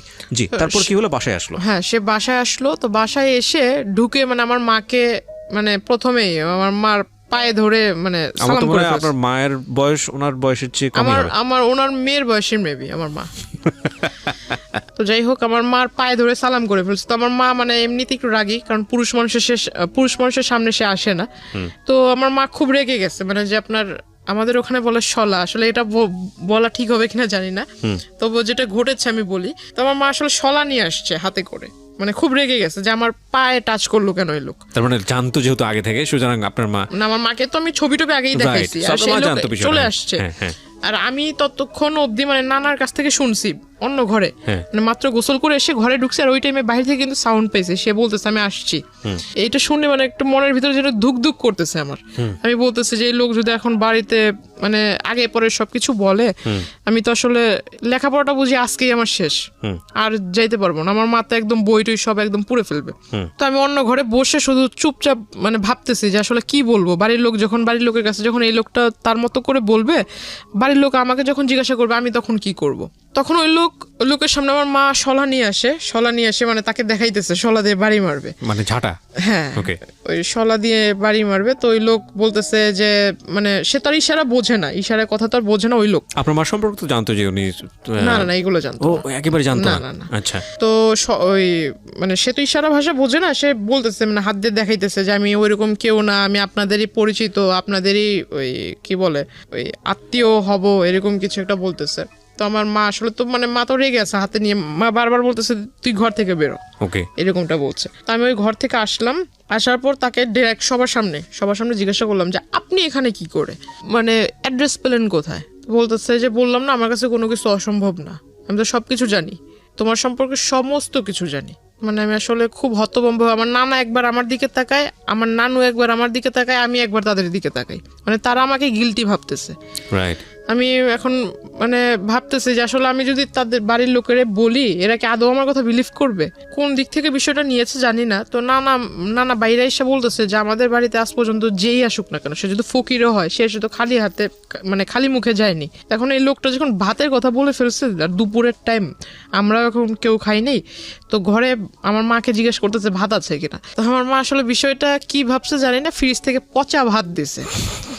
আর তখন ফ্রিজ যে খুলছে, ফ্রিজের ভিতরে যে মাংস টাংস আছে, এটার সেন্ট আবার উনি পাইছে, যেহেতু খাটে বসা ছিল, উনি সেন্ট পাইছে যে ফ্রিজের ভিতরে মাংস আছে, কিন্তু অথচ আমাকে পচা ভাত দিছে। তখন উনি বলতেছে যে আমাকে ওই কাঁচামরিচ দেন অনেকগুলা, আর পেঁয়াজ দেন। তো আমার মা ওই পেঁয়াজ টেয়াজ ছুলে টুলে নেই, ওইভাবে আইনা একদম তার খাটের ভিতরে ফেইকা মারছে। তো সে আসলে দেখলাম মানুষ নির্লজ্জ হলে কতটুকু নির্লজ্জ হতে পারে, মানে বলা নাই কওয়া নাই, সে হুট করে একজনের বাসায় আসলো, সে নিজে থেকে ভাত চাইলো, ভাত মানে তাকে যে মানুষ এতটা মানে তাকে দেখে এতটা খারাপ বিহেভ করতেছে, তারপর সে উঠে যাচ্ছে না, সে ওখানে বসে আছে, সে ওই ভাতগুলো খেয়েছে। খাওয়ার পর আমার নানাকে বলতেছে ভাই একটা কাগজ থাকলে কাগজ আমাকে দেন। তো পরে আমার নানা কাগজ এনে দিল, কাগজ এনে দেওয়ার পর সে লিখে দিল। আমার মাকে বলতেছে যে আপনার মেয়ে খুব ভালো, আপনার মেয়ে খুব মানে আপনার মেয়ের ভাগ্য খুব বড় হবে, আপনার মেয়ের ভবিষ্যৎটা খুব উজ্জ্বল হবে, আর যদি আপনি আপনাদের অনুমতি হয় তাহলে ও আমাদের দলে আসবে, দলে আসার পর দলের কাজ করবে, দলীয় কাজ করবে, তার ফলে আপনারা সবাই খুব ভালোভাবে থাকবেন, এরকম কিছু একটা বলতেছে। তো আমার মাকে যখন লিখে ওটা দিছে, আমার মা একদম কাগজ মানে যেটাকে কি বলে মানে হ্যাঁ ওর দুমড়ে মুছে ওর মুখের ভিতর মারছে। তারপর আমি ওনাকে মানে বাধ্য হই ওনার কলার ধরে বের করতে। তারপরও সে মানে তখন তার যে আমি একটা পুরুষ মানুষ, আসলে যে কোনো পুরুষ মানুষের কলার ধরে সে রাখবে, রাইট, কিন্তু আসলে তার তখন মুখের ভিতর হাসি ছিল, রাগ ছিল না। আমি যে তার সাথে মানে এরকম খারাপ আচরণ করছি, যদি আপনাকে বিলিভ করি তাহলে এটা বলতে হবে যে সে তো জেনেই আসছে তার সঙ্গে এরকম ব্যবহার হবে, সো হি নোজ এভরিথিং। দাবার গুটির চালটা কি হয়? দাবার গুটিতে চালটা হচ্ছে যে আমি যে চালটা দিব, এই চালের পরে কি চাল দিতে পারে সে 8টা 10টা অল্টারনেটিভ যে ভাবতে পারে, সে সবচেয়ে ভালো খেলে। মানে নিয়মটা হচ্ছে এটাই দাবা খেলার। প্রত্যেকটা মানুষের লাইফস্টাইলে কিন্তু এরকম, ও যেখানে এসছে সম্ভাব্য আচরণ কি হতে পারে আপনার ফ্যামিলি থেকে, ও সব কিছু হিসাব করে এসছে এবং ও মেন্টালি সেট হয়ে এসছে, যদি আপনাকে বিশ্বাস করি, এবং ওর কমন পড়ে গেছে, তো কমন পড়ে গেছে তো রিয়াক্ট করবেন, এটা খুব স্বাভাবিক। তো ওখান থেকে উনি যখন বের হয়ে চলে যায়, হঠাৎ করে মানে উনি যে বাসায় গিয়েছে বা অন্য কোথাও গিয়েছে, গিয়ে সারেনি, সে আমাকে হঠাৎ করে মেসেজ দিয়েছে আমার নাম্বারে।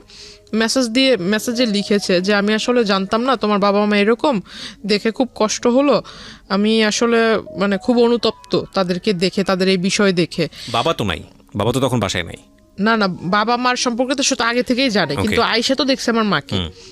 আচ্ছা, বাবা কখন, তো বাবা তখন কোথায়? বাবা তখন বাসায় ছিল না। বাসায় মানে আপনাদের সঙ্গেই থাকতো বাবা? বাবা আমাদের সঙ্গে থাকতো। বাবার সঙ্গে থাকতো বাবা কিচ্ছু জানে না? বাবা সঙ্গে থাকতো বলতে আপনার সপ্তাহে 7 দিনের ভিতরে বাবা আমাদেরকে সময় দিত 3 দিন, আর 3 দিন সময় দিত ওখানে। আচ্ছা আচ্ছা, যাওয়া আসার মধ্যেই থাকতো। তো আপনি বাবার সঙ্গে এত ফ্রি ছিলেন, বাবাকে বিষয়টা জানাতেন? বাবাকে এইসব বিষয় তো কখনো, বাবার সাথে আমার মানে বাবা আদর করতো, এটা ঠিক আছে, আমি তো প্রথমেই বলেছি যে আমার আম্মুর সাথে আমি ফ্রি ছিলাম, বাবার সাথে এইসব বিষয়ে কখনো না কোনো বিষয়ে আলোচনা হতো না। ওকে, ঠিক আছে। তো আমি বললাম যে আপনি যেটা করেছেন আসলে কাজটা, আমার বাড়ির লোক এখনো অবধি আমাকে এই পর্যন্ত কিছু বলেনি, রাত হলে দেখা যাবে যে আসলে কি হয়।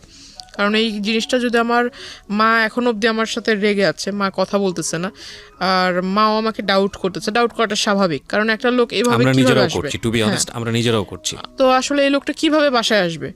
আমার যদি রেসপন্স না পাই কিভাবে বাসায় আসলো, এটা একটা প্রশ্ন থেকে যাবে। কিন্তু আসলে এটা ঘটেছে। তো আমি আসলে যেহেতু আমি নিজে ওইখানে বাস্তববাদী হিসেবে দাঁড়িয়েছিলাম, তো আমি নিজে তো ঘটনাটা দেখেছি, আর এখন আমি জানি অনেকে এটা বিলিভ করবে না, এখন বিলিভ না করলে কিছু করার নেই। ফাইন, আপনি বলেন আপনার স্টোরি। হ্যাঁ, উনি আমাকে এই বিষয়গুলো বললো। হঠাৎ দেখি যে আসলে তারপর থেকে, ওই দিনের পর থেকে সে কলেজে আসে না, কিন্তু মেসেজ মানে 1 ঘন্টার ভিতরে কতগুলো মেসেজ দেওয়া যায়? 1 মিনিটের ভিতরে না হলেও 5-6টা করে মেসেজ আসতেছে, তাও বিরাট বড় বড় প্যারা, বড় বড় সামারি। আমার জন্য সে এই চিন্তা করছে সারা রাত ভরে, আমার জন্য এটা ভাবে, মানে আমার বাবা মা এরকম, আমার ভবিষ্যৎ কেমন হবে। এই লোকটা যে আপনাকে কন্টিনিউয়াসলি পোক করে যাচ্ছে, আপনি তো তার সাথে এক ধরনের সম্পর্ক আছেই আপনার, বলা চলে যে উনি আসছে কথাবার্তা বলতে, আপনি বাধ্য হচ্ছেন, ফ্যামিলি পর্যন্ত ঢুকে গেছে। আপনার কখনো মনে হয়নি লোকটা সম্পর্কে আপনার একটু খোঁজ নেওয়া উচিত তখন পর্যন্ত? আমি তার সম্বন্ধে আসলে মাথা ঘামাইতেই চাই না, তাকে যতটা মানে আর্লি পসিবল হয় যে তাকে আমার এই বিষয়গুলো থেকে দূরে রাখা। তো মানে আমি সবসময় যেটা ভেবেছিলাম যে বাড়ি পর্যন্ত যেহেতু এসে গেছে, তো এর আসলে যত তাড়াতাড়ি দূরে রাখা যায়। আর আমি ভাবছিলাম যে আসলে আমার এই প্রথম সেমিস্টার তো হয়ে গেছে, সামনে আরেকটা সেমিস্টার আসবে, 2nd সেমিস্টার যদি দিতে পারি, আল্লাহ করে আমার 1st ইয়ারটা যদি চলে যায়, আর এর ভিতরে যদি এই লোক ব্যাঘাত না ঘটায়, তাহলে আমার আসলে মানে 2nd ইয়ারটা আমি কোনো মতো এখান থেকে এখান থেকে শেষ করতে পারলে বাইরে শিফট হয়ে যাব, এরকম একটা প্ল্যান ছিল। আসলে আমি তো ওই লোকের কাছ থেকে নিজেকে ছুটাতেই পারতেছি। মানে বিষয়টা হচ্ছে এরকম যে যেভাবেই পারি না কেন, মানে শুধু লেখাপড়াটা কমপ্লিট করি, কারণ ওনাকে ঝামেলায় ফেললে আমি নিজেও ঝামেলায় পড়ে যাব। ওকে, এরকম করতে করতে সে আসলে ওই সামনে আসে না, কিন্তু এরকম মেসেজ দিতে থাকে যে আমার এই বাবা মার মানে এরকম হাবিজাবি নানান কিছু বুঝায় যে তোমার লেখাপড়া, আসলে বাবা মা এরকম, লেখাপড়া করো কিভাবে, কে গাইড করে, এরকম নানান কথা। এক পর্যায়ে দেখলাম যে সে এমন কিছু মেসেজ দিচ্ছিল যেটা আসলে মেসেজ দেখে মানে তাকে অবিশ্বাস করার কারণ নাই যে সে ভালো মানুষ। মানে কিরকম? মানে লেখাপড়ার মানে তোমার বাবা মা এরকম, তুমি যদি কিছু না মনে করো, আমি যেহেতু তোমাকে প্রথমে অন্য সবার কাছে পরিচয় দিয়েছি দাদু হিসেবে, তো আমি ওই দিক থেকেই তোমাকে দেখবো, প্লাস তোমাকে গাইডটাইডও করবো, কারণ আমি নিজেও মাস্টার্স কমপ্লিট করা লোক। তো আমি ভাবলাম মাস্টার্স কমপ্লিট করা লোক যে তার মানে অনেক শিক্ষিত। তারপর সে আমাকে বারবার মানে মেসেজ করতো যে তুমি সামনে যেহেতু SSC এক্সামিনার, তো আমি তোমাকে কিছু বই, টেস্ট পেপার, মডেল কোশ্চেন ভালো যেখান থেকে মানে একদম কমন পড়ার চান্স আছে, এগুলা তুমি পড়লে একদম মানে 100 না পাইলেও 99 পাবা, এরকম একটা তার কথাবার্তা ছিল। তো আসলে সে আমাকে ওই বইটই এনেও দিছে। বইটই এনে দিছে বলতে মানে 3 থেকে 4টা বই এনে দিছিল। তো আসলে তখনই আমি বুঝতে পারলাম যে হয়তো লোকটা আসলে এতদিন যাই করছে যেহেতু বইয়ের লেখাপড়ার বিষয়ে সে কথা বলতেছে, হয়তো ভালো মানুষ। তখন থেকে আসলে একটা বিলিফ তৈরি হয় তার প্রতি, আমার সফট কর্নার তৈরি হয় আপনার।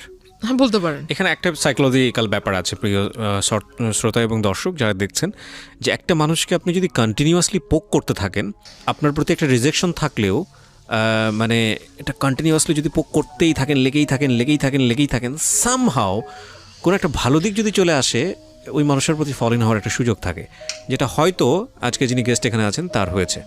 জি। ওনার মানে ওই যে বইটই দেয়, আমি বইটই পড়ি। তারপর আবার দেখতাম যে উনি আমাকে বলতো যে আমি যদি কলেজে আসবো, তোমার কলেজের ওইখানে এসে তোমাকে ডিস্টার্ব করবো না, তবে তুমি যদি কিছু না মনে করো তাহলে আমার সাথে লাঞ্চ করবা। তো আমার একটা স্বভাব ছিল কি যে আমি প্রতিদিন ওইখানে পাশে আবার আপনার চাইনিজ ছিল, তো আমার একটা অভ্যাস কি যে আমি ফাস্ট ফুডের প্রতি খুব একটা নেশা ছিল।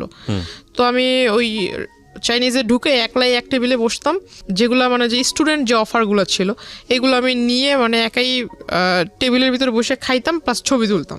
মানে আমার একটা যে বললাম যে নানা নানু খুব আদর করতো, তো নানার কাছে বলতাম যে আমার এই বই লাগবে, সেই বই লাগবে, আমার একটু পকেট মানি বেশি দিতে হবে। নানাও বিলিভ করতো যে হ্যাঁ বই যেহেতু কিনতে হবে টাকা তো বেশি লাগবে, তো যে টাকাটা চাইতাম সেটাই দিত।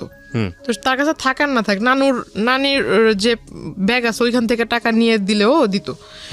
তো আমি আসলে ওই কাজটা করতাম। তো এটা আসলে সে নোটিস করেছিল, মেবি আগে নোটিস করেছিল। ইভেন সে ওই দিন আমাকে সেই মানে প্রথমে বলে যে লাঞ্চ করবে। আমি ভাবলাম লাঞ্চ করলে সে যে মানুষ কফির 20 টাকার জন্য ঝগড়া করছে সে কোথায় লাঞ্চ করতে পারে। তো আমাকে সে ওই চাইনিজটাতেই পরে ডাকে। আসলে সে ভিতরে বসা ছিল, আমি এটা খেয়াল করিনি। পরে ওই দিন আমি একটু মানে বুঝতে পারি যে আসলে হয়তো এই বিষয়টা সেও জানতো। তো তখন আমি আসলে শিওর হলাম। তারপর জিজ্ঞাসা করলাম, তাকে খুব রিকোয়েস্টও করলাম। ওইখানে দুই তিনজন ওয়েটার ছিল, ওয়েটার আসলে হাসতেছিল আমার কথা শুনে। আমি তাকে খুব রিকোয়েস্ট করলাম যে দেখেন আপনি আমার দাদু হন আর যাই হোক, আপনাকে আমি মানে আমার শ্রদ্ধেয় গুরুজন হিসেবেই বলি, ওইরকম ব্যক্তিত্বের ভিতরে আপনাকে রেখেই বলি। হাত জোর করে মানে 2 হাত জোর করে তার কাছে রিকোয়েস্ট করতেছিলাম যে আমি লেখাপড়া করতেছি, দয়া করে আমাকে লেখাপড়াটা করতে দেন। এরকম করে আসলে ডিস্টার্ব করা, আপনি আমাকে কোন দিক থেকে দেখেন? মানে আমার সামনে একরকম বিহেভ করেন, আর যখন আমার মানে ফোনের ওপারে থাকেন যেসব মেসেজ দেন এগুলো আবার একটু অন্যরকম। কারণ মাঝখানে সে লেখাপড়ার সাজেশনের পাশাপাশি কিছু আপনার মানে প্রেম জাতীয় কিছু, হ্যাঁ এরকম মানে ছন্দ মানে হয় না, আমরা বুঝি, হ্যাঁ ছন্দটন্দও পাঠাতো। তখন ভাবতাম যে আসলে লেখাপড়ার জিনিস বিষয়ে লিখতেছে ঠিক আছে, কিন্তু এইসব যে ছন্দ এইগুলো পাঠানোর মানে কি? দাদু তো আর নাতিনকে এইসব ছন্দ পাঠাবেন। তখন জিজ্ঞেস করছি, খেয়াল রাখবেন যে ওর বয়সটাও কিন্তু 18 বছর, মানে যিনি এখানে বলছেন জান্নাত, তার বয়সটাও কিন্তু 18 বছর, এবং 18 বছর হচ্ছে মেয়েদের কিংবা ছেলেদের জীবনের আগুন বছর আমি বলি এটাকে, সুকান্তের সেই কবিতার মতো। যদিও সুকান্ত ওখানে অন্যভাবে এটাকে নিয়ে আসছেন, কিন্তু টিনেজের যে বয়ঃসন্ধিকাল সময়, এটা আগুন বয়স। এখানে ভুল করা মানে এখানে ভুল করবে না তো জীবনে কোথায় ভুল করবে, এরকম একটা বয়স, সোজা কথায় যদি বলে চলে। বলেন। তারপর উনি আমাকে বললো যে এগুলা নাকি অনেক বড় বড় কবি, তার ফ্যান, অনেক বড় বড় লেখক কবি আছে, তো তার ফ্যান, তারা তাদেরকে ঘুম থেকে ওঠার সাথে সাথে নতুন নতুন ছন্দ মেসেজ লিখে পাঠায় দেয়, এইগুলো সে আমাকে পাঠায়। তো আমার কাছে মানে বিষয়টা আসলে বিলিভ ওইভাবে করিনি। তারপর ওখানে খাওয়া দাওয়া করলাম। খাওয়া দাওয়া করার পর আমি আমার মার জন্য মানে খাবার, এটা আমার একটা স্বভাব ছিল যে আমি কোথাও গেলে আমি মার জন্য বোনের জন্য খাবারটা নিয়ে আসতাম। তো আমার খাওয়ার পর আমি খাবারটা পার্সেল করে নিয়ে আসি, আমার টাকা দিয়ে আমি খেয়েছি। তো সে আমাকে বলতেছে যে আমি আজকে না হয় আমি বিল পেমেন্ট করি। তো আমি বললাম যে না থাক, আপনার করার দরকার নেই, আপনি শুধু আমার একটা কথা রাখেন যে আমি খুব উপকৃত হব এটা করলে, আপনি আমার মানে আমার পিছু ছেড়ে দেন, পারলে আমার জন্য একটা ছেলে খোঁজেন, কিন্তু আপনি আমার পিছু ছেড়ে আমাকে ভালো সাজেশন দিচ্ছেন, এটা ভালো দিক, কিন্তু যেসব মাঝামাঝি যেসব কথা বলেন বা যেসব SMS দেন এগুলো আসলে ঠিক না। তারপর আমি তাকে ওই SMS-গুলো আমি নিজে তাকে পড়ে পড়ে শোনাই। তখন পিছন থেকে ওয়েটাররা খুব হাসতেছিল। আমাকে একজন ওয়েটার জিজ্ঞাসা করলাম যখন বের হব, সে কিন্তু ভিতরেই বসে আছে। সে ভিতরে বসে আছে বিকজ সে, আমার প্রশ্ন হলো যে এতদিন যে সে আমার সম্পর্কে খোঁজ নিয়েছে, সে যেহেতু জানে যে আমি ওই চাইনিজে খাওয়া দাওয়া করেছি এর আগেও বেশ কয়েকবার একা একা এসে, তাহলে তার ভিতরে হয়তো প্রশ্ন জাগতে পারে যে সে একটা মেয়ে একা একা চাইনিজে এসে কেন খাবে, হয়তো নিশ্চয়ই কারোর সাথে খেয়েছে, এমন প্রশ্ন সে জিজ্ঞাসা করতে পারে। বা সে কেন কি বললো ওটাকে মানে কেন খোঁজ নিল না যে আমি ওইখানে একা একা কি প্রতিদিনই রেগুলার এসে খাই বা কত টাকার খাই, এরকম কিছু একটা। এরকম না করে মানে সে ডিরেক্টলি ম্যানেজার মানে এইগুলো আগে না করে ওই দিন যায় সে ম্যানেজারকে জিজ্ঞাসা করে। এগুলো তো সে আগেও করতে পারতো, যেহেতু সবকিছু জানে সে আগে খোঁজ নিতে পারতো। সে আমি চলে আসার পর ওই দিনই ম্যানেজারের কাছে যা জিজ্ঞাসা করে, সে করে কি মানে মানে টাকা দেয়, টাকা দিয়ে মানে খোঁজ খবর নিবে আর কি, যে আমি এর আগে 2016 শুরুর দিক থেকে যে এই কয় মাসের ভিতরে সে কতবার এসেছে, আমার ছবি দেখায় কতবার এসেছে। তখন মানে ওই ফুটেজগুলো সে নেয়, ফুটেজগুলো নিয়ে সে করেছে কি ওই যে আপনার স্টুডিওতে মেবি ফুটেজ কাটা যায়, কেটে মেবি এডিট করা যায়, ওখানে কেটে ওই রেস্টুরেন্টে সে তার সাথে এক লোককে নিয়ে গিয়েছিল, লোক নিয়ে তার মানে ভিডিও করে সেটার সাথে ম্যাচ করে দিছে, অথচ ভিডিওতে ক্লিয়ার দেখা যাচ্ছে যে তার সাথে আমার মানে আমি আমার টেবিলে বসা একা, আমার টেবিলের সাথে কেউ বসে খাচ্ছে না, শুধু কিন্তু টেবিল ভরা খাবার, আমি একা, টেবিলের ভিতর অন্য কেউ এসে খাচ্ছে না, এটা মেবি অনেকক্ষণ সময় ধরে, এটা স্পষ্ট বোঝা যাচ্ছে, কিন্তু সে এগুলা করে মানে এটা পরবর্তীতে আমাকে আর কি ব্ল্যাকমেইল করেছে। তো উনি হঠাৎ একদিন আমাকে মাঝখানে আসলে তার সাথে আমার সম্পর্ক ওইরকম মানে আগে যাও নকটক দিত, মেসেজ টেস দিত, হঠাৎ দেওয়া হয় না, হয়তো মেবি তার ফ্যামিলিগত কোনো একটা প্রবলেম ছিল। তো তখন আমি ভালোই দিন যাচ্ছে, তো আমার কিছু বাবা তখন একটু বাইরে ছিল, ইন্ডিয়াতে আবার গিয়েছে, তো মার কিছু প্রয়োজনীয় জিনিস ছিল, তো তখন আবার বাড়িতে হয়েছিল কি যে আমার নানুর সাথে আম্মুর একটু কথা কাটাকাটি হয়েছে, তো আমি একটু খুব জেদি ছিলাম যে এত বছর ধরে আম্মু এখানে আছে, আম্মুকে এত ভালোবাসো, তাহলে আবার এত কথা কেন বলবা, এটা খুব রাগ হয়েছে। তো আমি করেছিলাম কি পাশের মানে 2-3 বাসা পরে পাশের বাড়িতে এক আত্মীয়র বাসাতে রুম ভাড়া দিত, তো আমি আম্মুকে নিয়ে ওখানেই যাই, ফার্স্ট ওখানেই গেলাম। তো যাওয়ার পর ওখানে কিছুদিন রইলাম, তো এখন আম্মু বলতেছে যে অনেক জিনিস কমতি আছে, এগুলো লাগবে। তো আমি বললাম যে ঠিক আছে, তা আমি নিজেই যাব। তো আম্মু বলতেছে যে তাহলে তুমি কিভাবে আনবে? তো আমি বললাম না, আমি একজন নিয়ে যাব সাথে করে, কারণ নৌকাওয়ালা হোক বা রিক্সাওয়ালা হোক এদেরকে দিয়ে নিয়ে আসবো। তো ওখানে গেলাম, এই মানে কথাটা আসলে হয় কোনো নৌকাওয়ালাই লিক করেছে নাকি আমার এলাকা থেকে কোনো লোক লিক করেছে আমি জানি না। পরে আসলে হঠাৎ মানে আমি নদীটা ক্রস করেও সারিনি, মাত্র রিক্সা নিয়ে একটুখানি ঢালের মানে ওই রোডের একটু ঢালে উঠেছি, তখনই মানে সে আইসা এরকম রিক্সা থামাইছে, মানে একদম ওই বিয়ের সময় যে পাঞ্জাবিগুলো আর কি পরে, এরকম লাল পাঞ্জাবি পরে আসছে, মাথায় টুপি দিয়ে আসছে। তো তাকে দেখে মনে হচ্ছে একটা যে রাস্তায় ভিক্ষা করে না অনেক মানুষ, মাথায় টুপি দিয়ে এরকম একটা লুক নিয়ে আসছে সে। তো আসলে আমি তাকে দেখে অবাক হই, সে আমাকে বলতেছে যে তোমার সাথে একটু কথা ছিল, তোমাকে আমি আর কোনোদিন ডিস্টার্ব করবো না, মানে একদম শেষ একটা কথা বলবো, সেটা আসলে এই পরিবেশে বলা যাবে না, একটা সুন্দর পবিত্র পরিবেশে তোমাকে আমি নিব। তো আমি বললাম পবিত্র পরিবেশ আবার কোনটাকে বলে? তো বলতেছে না, একটা ভালো জায়গায়, ওইটা তোমার একটা দরগা টাইপের পাশেই, তো রাস্তার পাশেই আবার টিম্বার ছিল, অনেকগুলা কাঠের দোকান ছিল, ভিতরে একটা ছোট্ট একটা ঘরের মতো, ভিতরে যে আপনার মাজার দরগা এগুলা ওইটার ভিতরে নিল, ওখানে তার আগে থেকে তার পরিচিত লোক বসা। দ্যাট মিন সে এতদিনে যে আমার সাথে কানেক্টেড ছিল না, এই গ্যাপটাতে সে করেছে কি আপনার যে নোটারি পাবলিক বলে যে এই কাগজগুলা তৈরি করেছে, প্লাস আমি আপনাকে যে পেপারসগুলো দেখিয়েছি যে আমাদের নামে সে অনেকগুলো মামলা করেছে, মানে আমার হয়ে আমাদের নামে মামলা করেছে, মানে আমি আমার ফ্যামিলির নামে মাদকের মামলা করেছি, এটা পেপারস আমি আপনাকে দেখিয়েছিলাম। সেই বিষয়টা সে এই পেপারস রেডি একসাথে প্রিন্ট করে রাখছে। তো এখন আমি যতটুকু বুঝতাম যে শাপলা মানে হলুদ পেপারের উপরে শাপলা টাপলা ছাপানো, এর মানে কি দলিল, এতে বোঝা যায়। এখন ওখানে লেখাগুলো যে আমি মানে প্রথমে তো ভিতরে আমি যাই, সবার সামনে বলতেছে যে এখানে দুজনে নামাজ পড়বো একসাথে, নামাজ পড়ে মোনাজাত নিয়ে তুমি এই পেপারসে সাইন করবা। আমি বললাম পেপারসে সাইন করবো, মামার বাড়ির আবদার নাকি? এটা মুখের কথা, আপনি আমাকে বলবেন আমি পেপারসে সাইন করে দেবো, আমি পেপারস পড়বো না, কিসের পেপারস? আর পেপারসে সাইনই বা করার কথা আসতেছে কেন? তো বলতেছে আমি তোমাকে বিয়ে করবো, এই মুহূর্তে করবো। তো আমি বললাম যে আমার বয়স হয়েছে বিয়ে করার। তো বলতেছে না, আমি এত কিছু বুঝি না, তোমার বয়স, তুমি এসএসসি এক্সামিনার, তোমার নাকি বয়স না হয়েছে, তোমার তো 21 চলে মিনিমাম। তো আসলে সে আমার বয়সটা ধরেছিল সার্টিফিকেট অনুযায়ী। ও হ্যাঁ, সে আমাকে এই বিষয়টাতে মানে যে বিয়েটার যে বিষয়টা আসলো, এর আগে সে করেছে কি আমার ওই যে তার রাজনৈতিক যে প্রেক্ষাপট, সেখানে সে আমাকে পোস্ট দিবে, এটা সেটা দিবে, আমি বুঝি না তাতে কি হয়েছে, সে আমাকে যে পোস্টটা দিবে, এই পোস্টার ফলে আমি নানান জায়গায় ভিজিট করব, সেখান থেকে অনেক নলেজ আয়ত্ত করতে পারবো, তার ফলে আমি মানে একটা ভালো রাজনৈতিক দলের কর্মী হিসেবে গ্রহণযোগ্য হব। তাকে আমি বিশ্বাস করে সে আমার কাছে বললো যে তোমার ওই পাসপোর্ট তৈরি করতে হবে, তখনও অবধি আমার পাসপোর্ট নাই। বলতেছে পাসপোর্ট করতে হবে, পাসপোর্টের জন্য ওই ছবির প্রয়োজন, প্লাস তোমার ওই যে স্কুল সার্টিফিকেটের যত কাগজপত্র আছে এগুলা। তো আমি বললাম যে আসলে পাসপোর্ট আপনি কেন করবেন, আপনি আমাকে বলেন কোথায় যেয়ে করতে হবে, আমি বাড়িতে যেয়ে বলবো। তো বলতেছে না, বাসায় জানানোর দরকার নেই, এটা তুমি বাসায় সারপ্রাইজ দিবা, যখন তুমি পোস্টটা পাবা বা এই পোস্টটা যখন টিভিতে তোমাকে দৈনিক দেখানো হবে, মানে নানান রকম অনুষ্ঠানে তোমাকে দেখানো হবে, তুমি যখন বক্তৃতা দিবা বাড়ির লোক দেখবে, তারা এমনিতেই ইমপ্রেসড হবে। তাই আমি বললাম সত্যি কি এরকম কিছু হবে?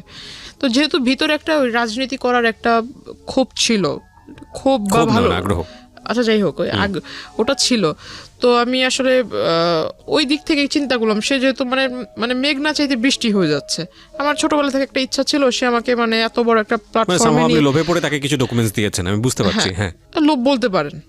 তো প্ল্যাটফর্মে দাঁড় করিয়ে দিবে তো ভালোই, তো আমার ইচ্ছাটা পূরণ হবে, আমি লেখাপড়াও শেষ করে। আমি যেটা বুঝতে পারছি যে আপনি তাকে কিছু ডকুমেন্টস দিয়েছিলেন যেটার বেসিসে সে হচ্ছে আপনার কি পুরো একটা পেপার তৈরি করেছে। আর আমি এত বড় একটা গাধা ছিলাম, এখন নিজেকে না বলে আসলে আমি এখানে আমারও ভুল আছে অনেক, যে আমি আসলে তাকে পুরোপুরি বিলিভ না করে বা তার সম্বন্ধে কিছু না জেনে আমার সমস্ত একটা ফাইল ছিল, সেখানে আমার প্রাইমারি লেভেল থেকে শুরু করে স্কুলের যত ডকুমেন্টস ছিল সমস্ত মানে ফাইলটাই তাকে দিয়ে দিছি। না, ফাইলটা দেওয়ার মানে মূল ফাইলটার ভিতর তোমার কাগজপত্র ছিল, ওই ফাইলটাতে সমস্ত মা সব স্কুলের যাবতীয় কাগজপত্র রাখে। তাকে সার্টিফিকেটগুলো বের করে দিচ্ছে, সে আমাকে বলতেছে যে না তোমার সার্টিফিকেট দরকার নেই আমার কাছে, আমি কিসে করে নিয়ে যাবো এই কাগজগুলো, কাগজ তো মূল্যবান কাগজ, যেহেতু ফাইলটার ভিতর আছে, ফাইলটা এখন এই ফাইলটা যা যা আছে এই সমস্ত কিছু আমি আবার তোমাকে ব্যাক করে দিব, তুমি আমাকে এটা দাও, আমি তোমাকে যা যা আছে সমস্ত কিছু ফিরিয়ে দিব। তো আমি গেলাম, সে আমাকে বললো যে ছবি তুলতে হবে, 22 কপি না 20 কপি যেন ছবি লাগবে বলছিল। পরে ছবি তুললাম স্টুডিও থেকে, স্টুডিওর ছবি আনবনবো করে আর আমাকে বলে মানে ডেট বলে না যে অমুক দিন আনতে হবে, ছবিগুলো আমাকে দিবা, এই ছবি দেওয়ার ডেটটা আর বলে না। তো আমি আর ওই বিষয়ে মাথা ঘামাইনি, ছবি স্টুডিওতে পড়ে রয়েছে। সে ওই সার্টিফিকেটের ফটোকপির সাথে ফটোকপি আর ওই আপনার ওই ফটোকপির ডেট দিয়ে সে আর কি বলে যে আমি বিয়ের বয়স আমার হয়েছে, কারণ সার্টিফিকেট আমার 4 বছর বয়সে মেবি আমাকে স্কুলে ভর্তি করা হয়, আমাকে বয়সটা বাড়িয়ে দিছিল কারণ আমার গ্রোথের কারণে। আপনাকে তারপর কি করলেন? সার্টিফিকেটের অনুযায়ী সে আমাকে ওই বয়সটা দেখায় বেশি। সে আমাকে যখন বিয়ের প্রস্তাবটা দেয় সবার সামনে যখন দেয়, আমি মনে করেছিলাম যে দরগাতে মাজারে তো অনেক মানুষই যাতায়াত করে, কিন্তু আসলে ওইখানে যারা যারা ছিল সবাই যে তার পরিচিত এটা আমি জানতাম না। সে হঠাৎ করে আমি যখন না করি যে না আমি সাইন করবো না, আর বিয়ে তো প্রশ্ন আসে না, আর আপনাকে আমি বিয়ে করব, আর যদি বিয়ে করিও তাহলে তো আমার বাড়ির লোককে জানাতে হবে। তারপর সে আমাকে বললো এই কথা, বলার পর আমি বললাম যে না আমার যেহেতু বাবা মা জন্ম দিয়েছে, যেহেতু তারা জন্ম দিয়েছে বড় করেছে, এখন আমি তার বিয়েটা তো তাদের ছাড়া করব না, আমি বিষয়টা আসলে তাদেরকে জানাবো, একদিনের সময় আমাকে দেন, আপনি একদিনের সময় দেন, আমি এটা বাসায় যা বলবো, তারপর কালকে আগামীকাল মানে তার মূলত তার ওইখান থেকে আমার চলে আসা দিয়ে কথা। তো সে করে কি আসলে উপরে মানে সে হয়তো বুঝতে পারে যে আমি বের হতে চাচ্ছি, সে উপরে দাঁড়িয়ে মানে আমি তো বসা, সে উপরে দাঁড়িয়ে মানে খুব খুব মানে হিট কি বলে এটা, খুব হাইলি আমাকে একটা পাঞ্চ করে মুখের ভিতরে, আর তার একটা ঘুষিতেই আমার এখান দিয়ে ফেটে যায়, রক্ত বের হয়। তারপর সে তার হাতে মেবি ধারালো কিছু ছিল, আবার এইখানে মানে এভাবে মানে টান দিতে গিয়ে এখানে নাকের পুরো মাংসটা উঠে আসছিল। আমি আসলে খুব জোরে ব্যথা পেয়েছিলাম, খুব হাউমাউ করে কান্না করতেছিলাম। তো আসলে পাশে যারা ছিল তারা মিনিটের জন্য আমাকে ধরেনি বা ওই লোকটাকে বলেনি যে তুমি এটা করতেছো কেন, এটা আসলে জিজ্ঞাসা করেনি। তখন আস্তে আস্তে ওরা করতেছে কি বাইরে চলে যাচ্ছে, তখন বুঝতে পারলাম যে হয়তো ওরই পরিচিত লোক, নয়তো কিছু বলবে না কেন। তো ওইখানে একটা মহিলা ছিল, আমি তাকে বললাম দেখেন আমি আসলে তাকে মানে ওইভাবে চিনি না, কিছুদিন ধরে চিনি, কিন্তু সে আমাকে জোর করে বিয়ে করবে এটা তো হয় না, আর আপনাদের এখানে এগুলো ঘটতেছে আপনারা কিছু বলতেছেন না কেন। তো ওই মহিলার ওইখান থেকে সে ও করে কি আমাকে নিয়ে বের হয়ে যায়, বের হয়ে আমার এখান থেকে রক্ত বের হইতেছে, সে আমাকে রাস্তাটা টেনে নিয়ে যাচ্ছে। এক লোক জিজ্ঞাসা করতেছে যে মেয়ের মুখ থেকে রক্ত বের হচ্ছে, মাংস এখান থেকে ফেটে গেছে, আপনি মানে ওকে এইভাবে টেনে নিচ্ছেন কেন? সে বলতেছে আমার মেয়ে আরেকজনের সাথে ভেগে যাচ্ছিল, ওরে ধরে নিয়ে আসছি, তোরে মারবো না কি করব। সে মানুষের কাছে ওটা বলতেছে। সে যখন বলছে যে লোকটা জিজ্ঞাসা করছে সেই লোকটার আর বলার কিছু ছিল না, সে আমাকে নিয়ে গেল তারই পরিচিত এক। তো আপনি কিছু বললেন না কেন তখন? তখন আমি আসলে কিছুই বলিনি, এটা না বলার হয় মানে তখন, কিন্তু আমার মনে আছে যে আমি তখন কান্না করতেছিলাম খুব। Something fishy. আমি প্রথম কথা হচ্ছে যে আপনি গল্পটা যেভাবে বলছেন তাতে মানুষের অনেক প্রশ্ন তৈরি হবে, যেটা আমারও হচ্ছে। একটা মানুষকে আপনি প্রথম থেকেই বলছেন পছন্দ করেন না, যে মানুষটাকে আপনি পছন্দ করেন না সেই মানুষটা এত দূর যেতে পারে না, এটা একদম জেনারেল পারসেপশন। সেই মানুষটাকে আপনাকে মাজারে নিয়ে যাবে, সেই মানুষটা আপনার বাসায় ঢুকে যাচ্ছে, সেই মানুষটা আপনাকে সাজেশন দিচ্ছে, সেই মানুষটাকে আপনি আবার হচ্ছে আপনার ডকুমেন্টস সব কিছু দিয়ে দিচ্ছেন। না, দিস ইজ রিয়েলি আনবিলিভেবল। এটা আমার কাছে পুরোটাই অবিশ্বাস্য মনে হচ্ছে। একটা জায়গা থেকে কোনো না কোনোভাবে আপনি ওনার প্রতি কোনো না কোনো দিক থেকে ফল ইন ছিলেন, নইলে এটা তারপরে দুর্বল তো ছিলাম যে আপনার লেখাপড়ার যে সাজেশনটা দিত ওই দিক থেকে তাকে রেসপেক্ট মানে করতাম। যদি আমি বলি তালিবাজার বিষয়টা, তাহলে আমার মনে হয় এখানেও আপনার কোনো অবদান আছে। আমি জানি না, আমি আরো সামনের দিকে যেতে চাই, পুরো গল্পটা আমি নিয়ে আসতে চাই।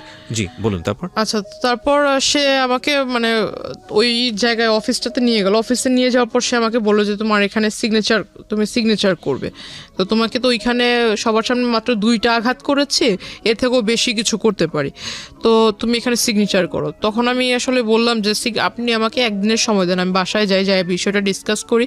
তো সে আমাকে বলতেছে যে তুমি এই অবস্থায় বাসায় যাবার আমাকে পুলিশ কেসের ভিতরে ঝামেলার ভিতরে ফেলবা, আমি কি এতই কি বোকা নাকি, তোমাকে এই অবস্থা ছেড়ে দিব। পরে সে আমাকে ওই এটা কি বলে যে মানে তার ফোনের ভিতরে ছিল আপনার কিছু যে সফটওয়্যার দিয়ে মেবি আমার পিকচারকে সে নেগেট করেছিল, কিছু পিকচার সফটওয়্যার দিয়ে। তো আসলে সফটওয়্যার দিয়ে এটা আসলে আমারই পিকচার ছিল না অন্য কারো পিকচার ছিল সেটা জানি, কিন্তু বডির ভিতর আমার মাথাটাই ছিল, বডি টোটালি ওপেন ছিল, বাট মাথাটা আমার ফেসে একদম স্পষ্ট দেখা যাচ্ছে। তো আমি আসলে খুব মানে বিভ্রান্তকর পরিস্থিতি হয়ে যায় আমার জন্য। আমার মনে হয় ওই পরিস্থিতি আমি যেটা করেছি যে আসলে আমাকে সে যেভাবে বলছিল যে তুমি যদি এটা না করো তাহলে আমি যাই ওখানে বলবো, তোমাদের বাড়িতে সমস্ত কিছু বলবো, বলার পর তুমি আর মানে তোমার ফ্যামিলিও তোমার সাপোর্টে থাকবে না, তোমার জন্য কেউ পাশে আসবে না, তখন ঘুরে ফিরে তুমি নিজের থেকে আমার কাছে চলে আসবা, আমার কিছু করতে হবে না, তুমি নিজেই আসবা। তা আমি বললাম যে না, আমি বাসায় যেতে চাই, আমাকে ছাড়েন আপনি।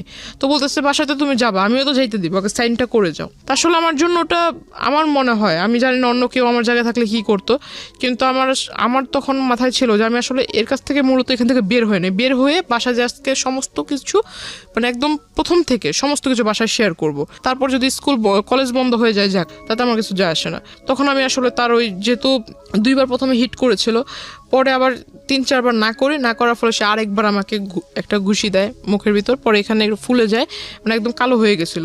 ওই অফিসে যারা ছিল তারা তখন বলতেছে যে আপনি এখানে নিয়ে আসছেন ভালো কথা, আপনি আমাদের পরিচিত ভালো কথা, আপনি একটা মেয়েকে এনে আপনার মেয়ের বয়সের থেকেও ছোট তার গায়ে হাত তুলতেছেন, তো বলতেছে ওরা আর আমার বিষয় এটা।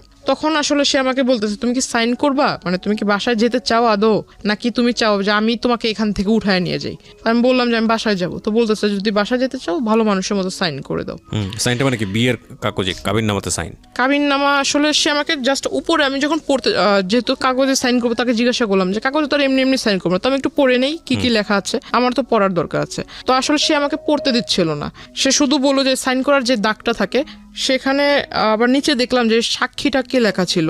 আমি তাকে জিজ্ঞাসা করলাম যে বিয়ে তো সাধারণত কাজী সাহেবরা পড়ায়, তো এখানে তো কোনো কাজই নেই, কিছু নেই, এটা কিভাবে বিয়ে হচ্ছে? তো বলতেছে না, এটা সব কোর্টের মাধ্যমে বিয়ে হচ্ছে। আমি কোর্ট থেকে সমস্ত কাগজ নিয়ে আসছি, দ্যাট মিন সে নিজেই অনেক লোকের স্বাক্ষর সে নিজেই দিয়ে দিছে। পরে যখন সে আমাকে বলল, তারপর আমি মনে হয়েছে যে আমি বাসায় চলে যাব, আর এই সাইনটা যদি না দেয় তাহলে তো সে আমাকে বাসায় যেতে দিবে না। আমি আসলে তখন সাইনটা করি। আচ্ছা, সাইনটা করার পর সে শুধু মানে সবচেয়ে খারাপ লাগছিল যে সে আমাকে দেখতে দিচ্ছিল না, লেখাগুলো দেখতে দিচ্ছিল না, শুধু আমাকে শুধুমাত্র সাইন করার যে জায়গাটা ওই জায়গাটাই দেখতে দিচ্ছে। আর আরেকটা জিনিস দেখাইছে, সেটা হলো যে জায়গায় ছবি থাকে, দুজনের ছবি থাকে, সেখানে আমি দেখলাম যে সেখানে আমার কোনো ছবি না, ফেসবুক থেকে ডাউনলোড করে মানে একটা ছবি ডাউনলোড করে সেটাকে সে বের করছে, সাথে করে সেই নিয়ে আসছে ছবি, সেই সাথে করে ছবি নিয়ে আসছে আমার ছবি, সে ওখানে আমার সামনে গ্লু দিয়ে লাগাই দেওয়ার পর সে আমার সিগনেচার নিল, তারপর বললো যে ঠিক আছে এবার তুমি চলে যাও। বাসায় এসে সবাইকে বলার পর সবাই আমাকে খুব মানে রাগারাগি করে, প্লাস মা অনেকগুলো চর থাপ্পড়ও মারে, তো মানে খুব কান্নাকাটি করতেছিলাম। তখন বাবা সিদ্ধান্ত নিল যে না, তোমার আর লেখাপড়া করার দরকার নেই। তো ওখান থেকে আমার কলেজ স্টপ হয়ে গেল। কত সালের ঘটনা এটা? 2016 সাল, মাত্র কয়েক বছর আগের ঘটনা। হ্যাঁ, আমার কলেজে যাওয়া বন্ধ হয়ে গেল, ইভেন আমার ফোনটাও আমার কাছ থেকে নিয়ে নেওয়া হলো। একটা দাওয়াত ছিল, বিয়ের অনুষ্ঠানের দাওয়াত, তো সেখানে আমি, আমার আম্মু, আমার ছোট বোন, আমরা 3জনই যাচ্ছিলাম সিএনজিতে করে। ওকে, সিএনজিতে করে যাওয়ার পথে হঠাৎ এটা আসলে তাকে হয়তো যদি কেউ নাই বলতো তাহলে তো সে তো জানতো না যে আমরা বের হব এখন। উনি করে কি যে আমাদের পিছন থেকে মানে গাড়িতে করে উনি ফলো করার পর উনি ওইখান থেকে আমাকে নিয়ে যায়। আপনি যে বাসায় গিয়ে বলার পরে আপনার ফ্যামিলি থেকে লেখাপড়া বন্ধ করে দিল, বাট আপনি যে সাইন করেছেন এত কিছু হয়েছে এগুলো বলেছি, বলার পরে তারা কি স্টেপ নিল? তারা আমাকে মানে একটু বাড়ির লোক যা করে আর কি করেছে, গায়ে হাত তোলায়, সেটা আপনার উপর করেছে। কিন্তু এটা তো যেহেতু আপনি সাইন করে আসছেন, এটা তো তখন পুলিশকে ইনফর্ম করা উচিত ছিল। সেটা করা হয়েছিল না হয়নি? সেটা ওরকম কোনো কিছু করেনি। না। দেখেন মানে একটা কথা আছে, মানে আমার প্রতি আসলে সবাই মানে এমন হচ্ছিল যেন আমি তাদের কোনো ফ্যামিলি মেম্বার না, আমাকে এমন ভাবে মানে সবাই মনে করছিল যে আপনারই দোষ এটা। হ্যাঁ রাইট। আমাদের এই গল্পের যে বিন্যাস বা যেভাবে আপনি এখানে উপস্থাপন করেছেন, এখানে অনেক মানুষই আপনার দিকে সন্দেহের তীর তুলবেন, এটা তোলার যথেষ্ট যুক্তিও আছে, সেগুলো নিয়ে আমি শেষের দিকে কথা বলবো। তার আগে আমি একটু জানাতে চাই যে দেখেন ফলস কোথায় কোথায় হচ্ছে। ফ্যামিলিতে জানিয়েছে এরকম একটা ঘটনা ঘটে গেছে, আমি কিন্তু অনেকগুলো পেপারে সাইন করে এসেছি, তারপরে উচিত ছিল তাৎক্ষণিকভাবেই পুলিশের কাছে যাওয়া এবং গিয়ে এই ঘটনা বলা পুলিশকে। ওনারা কিন্তু সেটা করেননি, তখন পর্যন্ত ওনারা পুলিশ নিয়ে চিন্তা করেননি, কোর্ট নিয়ে চিন্তা করেননি। কিন্তু এই ধরনের ক্রেজিনেস যদি একটা মানুষ দেখায় কারোর প্রতি, তাহলে অবশ্যই প্রথমেই পুলিশকে সেটা ইনফর্ম করা উচিত। নইলে অনেকে মনে করতে পারে যে পুলিশের কাছে বলবো না, ফ্যামিলির এই প্রবলেমগুলো নিয়ে মানুষকে জানাবো না, শেষ পর্যন্ত ওই যে বলে না, যেটা প্রথমেই সমাধান হয়ে যেতে পারতো, শেষ পর্যন্ত এটা এত বড় হয়ে বাস্ট হয় যে শুধুমাত্র এটা ফ্যামিলি মেম্বার না, এটা পুরো দেশের লোকই জানে। রাইট নাও এই মেয়েটার ক্ষেত্রে এখন তাই হচ্ছে। তো এরপরে আপনি কি করলেন? কোথাও যাচ্ছিলেন বোধহয়, সিএনজি নিয়ে কিছু একটা। আমরা উনি আমাদের পিছনে ফলো করতেছিল। আমাদের বলতে আপনার সঙ্গে কে কে ছিল? আমি, আমার মা, আমার ছোট বোন। ওকে, তারপর তিনজনই যাচ্ছিলাম দাওয়াতে। তারপর তো পিছন থেকে উনি গাড়ি দিয়ে ফলো করছিল, তো ওনার সাথে আবার তিনজন ছেলেও ছিল ইয়াং এজের, উনি গাড়িতে বসা ছিল। উনি হঠাৎ করে ওভারটেক মেবি বলে এটাকে, পিছন থেকে গাড়ির সামনে এসে দাঁড় করিয়ে দেয়। তো হঠাৎ করে সিএনজিওয়ালা থামায়, থামানোর পর ওই সিএনজিওয়ালাকে ওই ছেলেরা ইসা বলতেছে যে ভিতরে আমাদের লোক আছে, ওরা মানে আমরা ওদের সাথে কথা বলবো। আসলে আমি ছেলেদেরকে দেখে চিনতে পারিনি, পরে পিছন থেকে যখন বলতেছে যে তোদের ভাবিকে কিছু বলিস না, কোনো মতো খালি গাড়ি থেকে নামা, তখন আসলে তার কণ্ঠ টোন শুনে বুঝতে পারি। তখন আমি গাড়ি থেকে নাইমা যায়, তাকে ডিরেক্টলি জিজ্ঞাসা করি যে এগুলো করার মানে কি। তো উনি আমাকে ডিরেক্ট বলতেছে যে তোর সাথে আমার এই সম্পর্ক হয়ে গেছে, যেভাবেই হোক হয়েছে, আমার ইচ্ছা ছিল, আমার ইচ্ছা পূরণ হয়েছে, তো তুই আমার সাথে যোগাযোগ কেন বন্ধ করলি, যোগাযোগ কেন রাখলি না? তো রাস্তার মধ্যে এটা হচ্ছে, আশেপাশে লোকজন ছিল না? ওই রাস্তাটা আসলে একটু নির্জন টাইপের ছিল, যে টাইমটা ছিল ওই টাইমটাতে এত মানুষ ছিল না। ওকে। আমাকে বলতেছে যে তোর ভিতরে কি একটু ভয় জাগলো না যে আমি এই পেপারস দিয়ে ওই আই মিন তুই তোর সাথে যে আমার এই যেভাবে হোক বিয়ে হয়েছে, এই কাগজ টাগজ দিয়ে তোর কিছু করব, তোকে ভয়ভীতি দেখাইতে পারি, এরকম কোনো ধারণা কি তোর মনে আসেনি? ওইখান থেকে আমাকে সে আমার মার ওইখান থেকে সে সামনে আসে। আমার মা তাকে তো প্রথম দিনে একবার দেখছে, তাকে চিনে। মার সামনে এসে সে যখন আমার বোনকে একটু টাচ করতে যায়, আমার মা তাকে মানে এরকম মানে চর দেয় গালের ভিতরে, সে রেগে গিয়ে আমার মাকে আর কি ধাক্কা দেয়, আমার মা পড়ে যায়। তো হঠাৎ ওই সিএনজিওয়ালা যখন বলতে যায় যে আপনি কি এরকম এসে করতেছেন, তখন সিএনজিওয়ালাকে ওই তিনটা ছেলে মারে। ওই সিএনজিওয়ালাকে মারা দেখে ওই আশেপাশের কবরস্থানের ওইখান দিয়ে ফুটপাথ দিয়ে লোক হেঁটে যাচ্ছিল, তারা আসার পর বলতেছে যে এখানে কিসের গ্যাঞ্জাম হচ্ছে, আবার ওই সিএনজিওয়ালাকে মারলেন আপনি কে? তখন সে পেপারস বের করে দেয় যে আমার বউকে বিয়ে হয়ে গেছে কিন্তু আমার কাছে তুলে দিচ্ছে না, আমার বউকে তার ফ্যামিলি তার গার্ডিয়ান আটকায় রাখছে বাসায়। এইটা বলে সে আমাকে আসলে ওইখান থেকে ওই পেপারস দিয়ে নিয়ে যায়। নিয়ে যাওয়ার পর সে আমাকে ডিরেক্টলি ওইখান থেকে নিয়ে যায়। ইভেন আমার মাকে যে ধাক্কা দিয়েছিল, আমার মা আমার বোন কিন্তু খুব কান্না করতেছে, আমার বোন ওকে দেখে কান্না করতেছে। আমার মা উঠতে উঠতে সে আমাকে গাড়িতে মানে উঠায় ফেলছে, আমাকে শুধু বলতেছে যে এই পেপারস গুলো কিন্তু সবকিছু, তুই যে এখন যদি না যাস তাহলে যে তোর মা বোনকে যে ছেড়ে যাচ্ছে এরাও কিন্তু থাকবে না, ভাবিস না, আমাকে এটা বলে। তো আমার কাছে আমি সর্বোপরি আমার বোন আমার কাছে সবচেয়ে প্রিয়, আর আমার মাও আমার কাছে সবচেয়ে প্রিয়। তো আমি ওর সাথে যাওয়ার পর এটা যাই বললে ভুল হবে, সে আমাকে নিয়ে যায় জোরপূর্বক। আমাকে নিয়ে সে ডিরেক্টলি এক মহিলা, তারই পরিচিত এক মহিলা, ওই মহিলার বাড়িতে 4 দিন ছিলাম। 5 দিনের দিন সে অ্যারেস্ট হয়। তো 4 দিনই সে আমাকে খুব টর্চার করেছে ওই মহিলাটা, মানে দিনের বেলা মানে খাবারের টাইমে খাবার দিত, খাবারের টাইমটা শেষ তখনই এসে মানে বারবার বলতো যে তুই এরকম কেন করছিস, তুই যদি তার সাথে সাংসারিক জীবন যদি না শুরু করিস তাহলে মানে তোর এই ফ্যামিলির সমস্যা হবে, এই পেপারস দিয়ে অনেক সমস্যা করব। ইভেন আমার কাছে যে ফোন ছিল, ফোনটাও ওই লোক নিয়ে নিছে, ওই লোকে সিম নিয়ে নিছে, ফোনটা ওই মহিলা নিয়ে নিছে, ফোন তার কাছে। তখন তাকে রিকোয়েস্ট করতেছি যে আপা দেখেন আপনারও তো সন্তান আছে, আপনার এই যে ছোট্ট বাচ্চা আছে, আমার নিজেরও একটা ছোট বোন আছে, তো আপনি আমাকে আপনার সন্তানের জায়গায় রেখে আমাকে উপকার করেন, আপনার সামনে এই ঘটনাটা ঘটছে, আপনি কি কিছুই বলবেন না ওই লোকটাকে? আপনি কি একবার জিজ্ঞাসা করেছেন যে সে তার সাথে আমার কিভাবে পরিচয় হলো, কিভাবে সে আমাকে এখানে নিয়ে আসলো, আর আপনি বা তাকে কিভাবে রাইট দিলেন আপনার এখানে আমাকে নিয়ে এনে রাখার? আর ওই যে সন্ধ্যাবেলা যেটা হতো সেটাও গেট লক করে ওই আমাকে বলতো যে অ্যারোসল দিতে হবে রুমের ভিতরে, 15 মিনিট তোমাকে বাইরে থাকতে হবে। পরে কি বুঝতে পেরেছেন যে আসলে সে কি করতো? হ্যাঁ, পরে এটা জানতে পেরেছি। আচ্ছা, আমরা একটু সামনের দিকে আগাই। তারপর তো পরে ওই ঘটনার শেষ হলো, 5 দিনের দিন তাকে কিভাবে অ্যারেস্ট করলো পুলিশ আমি জানি না, হয়তো 5 দিনের দিন, এই 5টা দিন আপনি তার সে ছিল না, সে মাঝখানে 4 দিন আমি ওই মহিলার বাসায় ছিলাম, 2 দিন সে আমার ওখানে যায়। 2 দিনে গিয়ে যে আমি আপনাকে বললাম যে আমার প্রচুর ঘুম হতো, কেন হতো এটা আমার কাছে কোনো আনসার ছিল না। আর দুপুরে যে খাবার ছিল, এখন আমি যার বাসায় আছি তাকে তো আর আমি বলতে পারি না যে আমার ইচ্ছে মতো খাবার দেন, আমি যেটা খাবো সেটাই আমাকে দিতে হবে। এখন সে যেটা দিচ্ছে আমার কোনো মতো খেতে হবে। আপনি কি সারাক্ষণ রুম বন্দি ছিলেন নাকি? রুমের ভিতরে বন্দি, মানে তাদের বাহিরের বের হইতে দিত না, যে রুমটাতে আমাকে রেখেছিল ওই রুমটাতেই। মানে রুমের ভিতরে কোনো ধরনের কোনো শাউট করা বা কারো হেল্প চাওয়া এটা করার সুযোগ ছিল সে না? আমাকে খাবার দিত, মেবি 10 তলাতে ছিল ফ্ল্যাটটা, আর একদম উইন্ডো নাই, শুধু একটা ছোট্ট একটা ব্যালকনি আছে, কিন্তু ব্যালকনির পাশে অন্য কোনো ফ্ল্যাট নেই, ঠিক আছে, একদম সামনে একদম খোলা পুকুরের মতো দেখা যাচ্ছে আর কি। আর সে খাবারটা যে দিত, মিলটা থাকতো আপনার ভাত এবং ডাল। এখন আমার সন্দেহ হতো যে ডালের ভিতরে কি এমন কিছু আছে যে আমার প্রচন্ড ঘুম আসে। আর ওই 2 দিন, মানে যে 2 দিন ওই লোকটা আসছিল, ওই 2 দিন আসলে সে আসছিল যেটা আমি জানি না, কিন্তু সে যাওয়ার পর আমি জানতে পারছি, ওই মহিলা বলছে যে উনি আসছিল। তো এর মাঝে যে কি হয়েছে আসলে আমার মনে নাই, কিন্তু আমার বডি নিয়ে আমার একটু ফিল হচ্ছিল যে আমার সামথিং চেঞ্জ। হ্যাঁ, আমার মানে প্রচুর শরীর ব্যথা করছিল। তখন আমি তাকে জিজ্ঞাসা করলাম যে আচ্ছা, আমি তো মানে আমি ওরকম কোনো হার্ড ওয়ার্কিংও করি নাই, বা আমি তো শুধু খাটের উপরেই বসে আছি, তো আসলে আমার মানে শরীরটা কেমন যেন লাগতেছে, যে আপনার কাছে যদি ব্যথার ট্যাবলেট থাকে আমাকে একটু দেন। তো বলতেছে না, তোমার কিচ্ছু হয়নি, তুমি সুস্থ, হয়তো রুমের ভিতরে সারাক্ষণ বসে থাকো এই জন্য এরকম। তো আমি বললাম যে রুমে যেহেতু সারাক্ষণ আপনিই বলতেছেন আমি বসে থাকি, তাহলে আপনার ওখানে কোনো একটা কাজটা দেন, আমি ছোট ছোট মানে আপনাকে হেল্প করি, আপনার কাজে হেল্প করি। বলতেছে না, তোমার ওই রুমেই বসে থাকো। মানে আপনি তো নর্মালি ছিলেন, আপনার কথা শুনে যেটা মনে হচ্ছে মেন্টালি নর্মাল ছিলেন।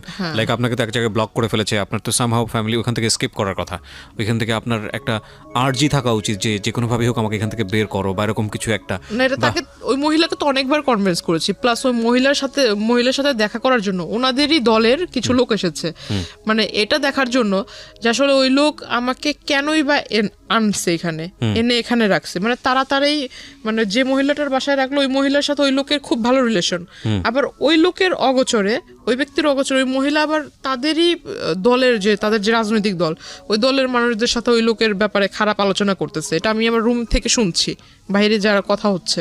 তখন আমাকে হঠাৎ ডাকলো সবাই, ডাকার পর আমাকে বলতেছে আচ্ছা, আপনার ভিতরে এমন কি দেখে সে এত পাগল হয়েছে?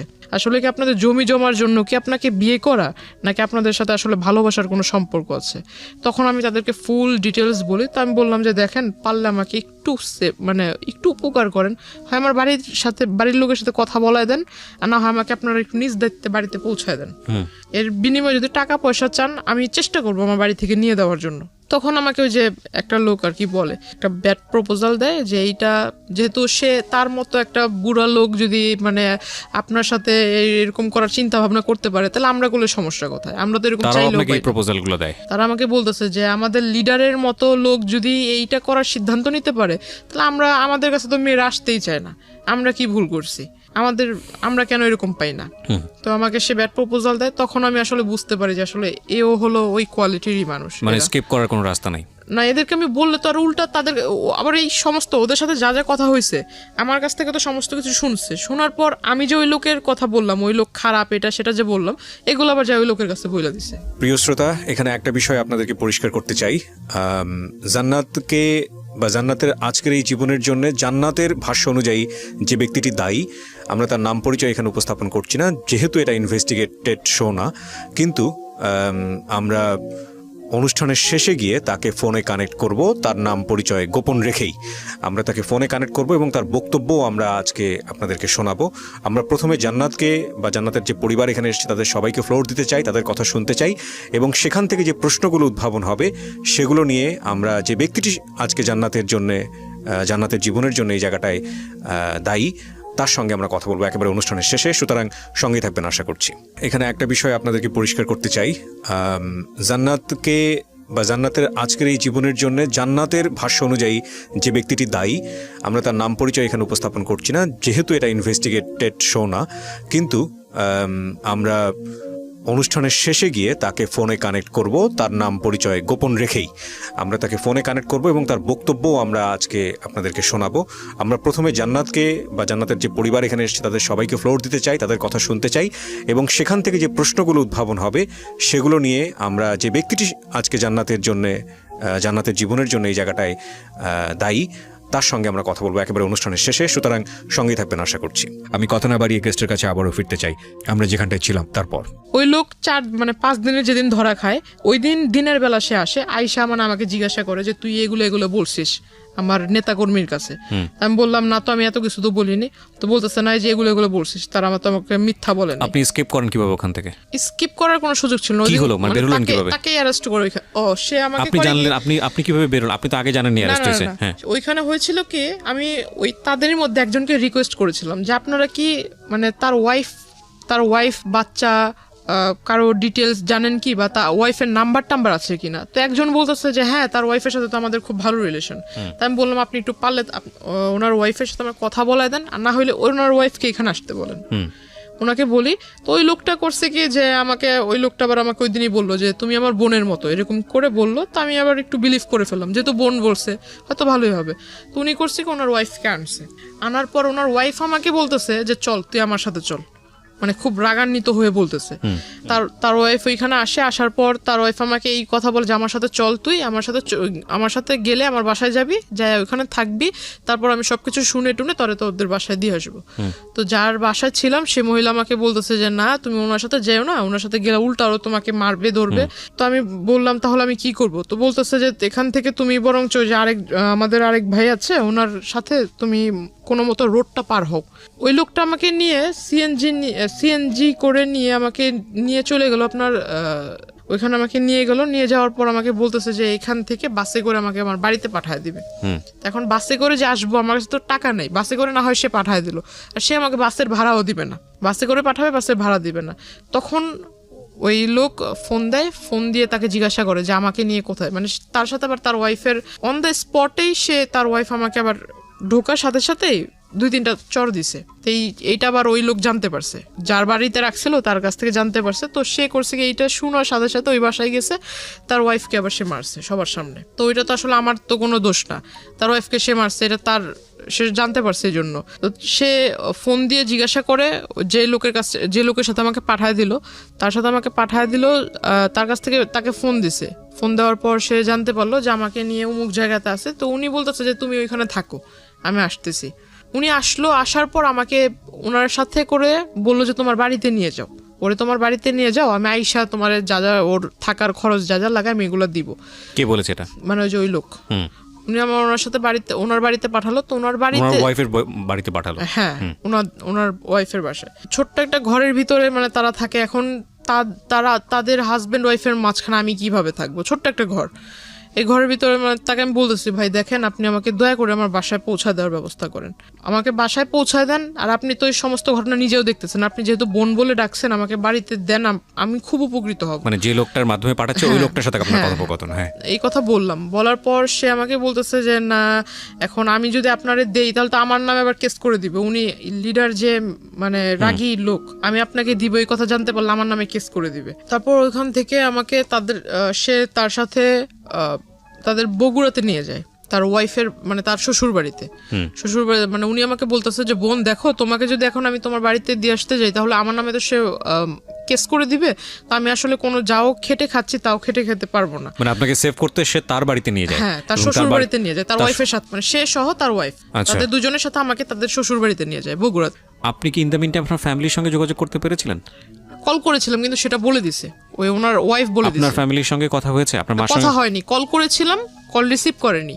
ওকে, আননোন নাম্বার দেখে কল রিসিভ করেনি। কিন্তু এটা আবার অলরেডি আপনাকে যে চিন্তাই করেছে বা যে অপহরণ করেছে সে ইনফর্ম হয়ে গেছে। ওকে, তারপর জেনে গেছে। তারপর ওই বগুড়া থেকে সে হয়তো কোনো কিছু একটা ভেবেছে ওইখানে সেফ না বা আমাকে রাখলে সে ধরা খায় যাবে। আর এই মাঝখানে সে জানতে পেরে গেছে তাকে অনেক সাংবাদিক বা পুলিশের লোক সোর্স তাকে ফোন করেছে, এটা সে জানতে পেরেছে। আর সে হয়তো কিছুটা ধারণা করতে পারছে যে পুলিশ তাকে খুঁজছে, এরকম কিছু। মানে সামহাও আপনার ফ্যামিলি থেকে স্টেপ নিয়েছে ইতিমধ্যে। ওকে, আমাকে বগুড়া থেকে ওই রাতের মানে যেদিন গেলাম বগুড়াতে আমাকে নিয়ে গেল সেদিনই ভোরবেলা, মানে সন্ধ্যাবেলা এখান থেকে গেল, ওইখানে যে পৌঁছেছি রাতের মেবি 2টার দিকে বা 2:30টার দিকে। ভোরবেলা সে আমাকে ওইখানে চলে গেছে আনার জন্য। সে আনবে, এটা কিন্তু 5 দিনের ঘটনা। সে আমাকে আনার পথেই মানে ওই সে ধরা খায় আর কি পুলিশের কাছে। হ্যাঁ, পুলিশ তাকে অ্যারেস্ট করে। তাকে অ্যারেস্ট করে আমাকে থানায় বসায়। থানায় বসানোর পর আমাকে মানে যে মামলা নিবে এটা জিজ্ঞাসাবাদ করতেছে, তখন তার ওয়াইফ আসে। তার ওয়াইফ আইসা মানে আমাকে ওই ফোনের ভিতরে দেখায় যে আমি ওই যে আপনাকে বললাম যে গোসল করবার ঢোকার আগে যে 15 মিনিট আর সন্ধ্যাবেলা ঘুমানোর যে 15 মিনিট যে একটা ব্রেক দিত, ব্রেকের ভিতরে মহিলা ঘরের ভিতরে যাই করতো, ওটা তখন আমার সন্দেহটা বাস্তবায়ন হয় যে হয় কোনো স্পাই ক্যামেরা নয়তো কোনো ফোন সেখানে সেট করা থাকতো।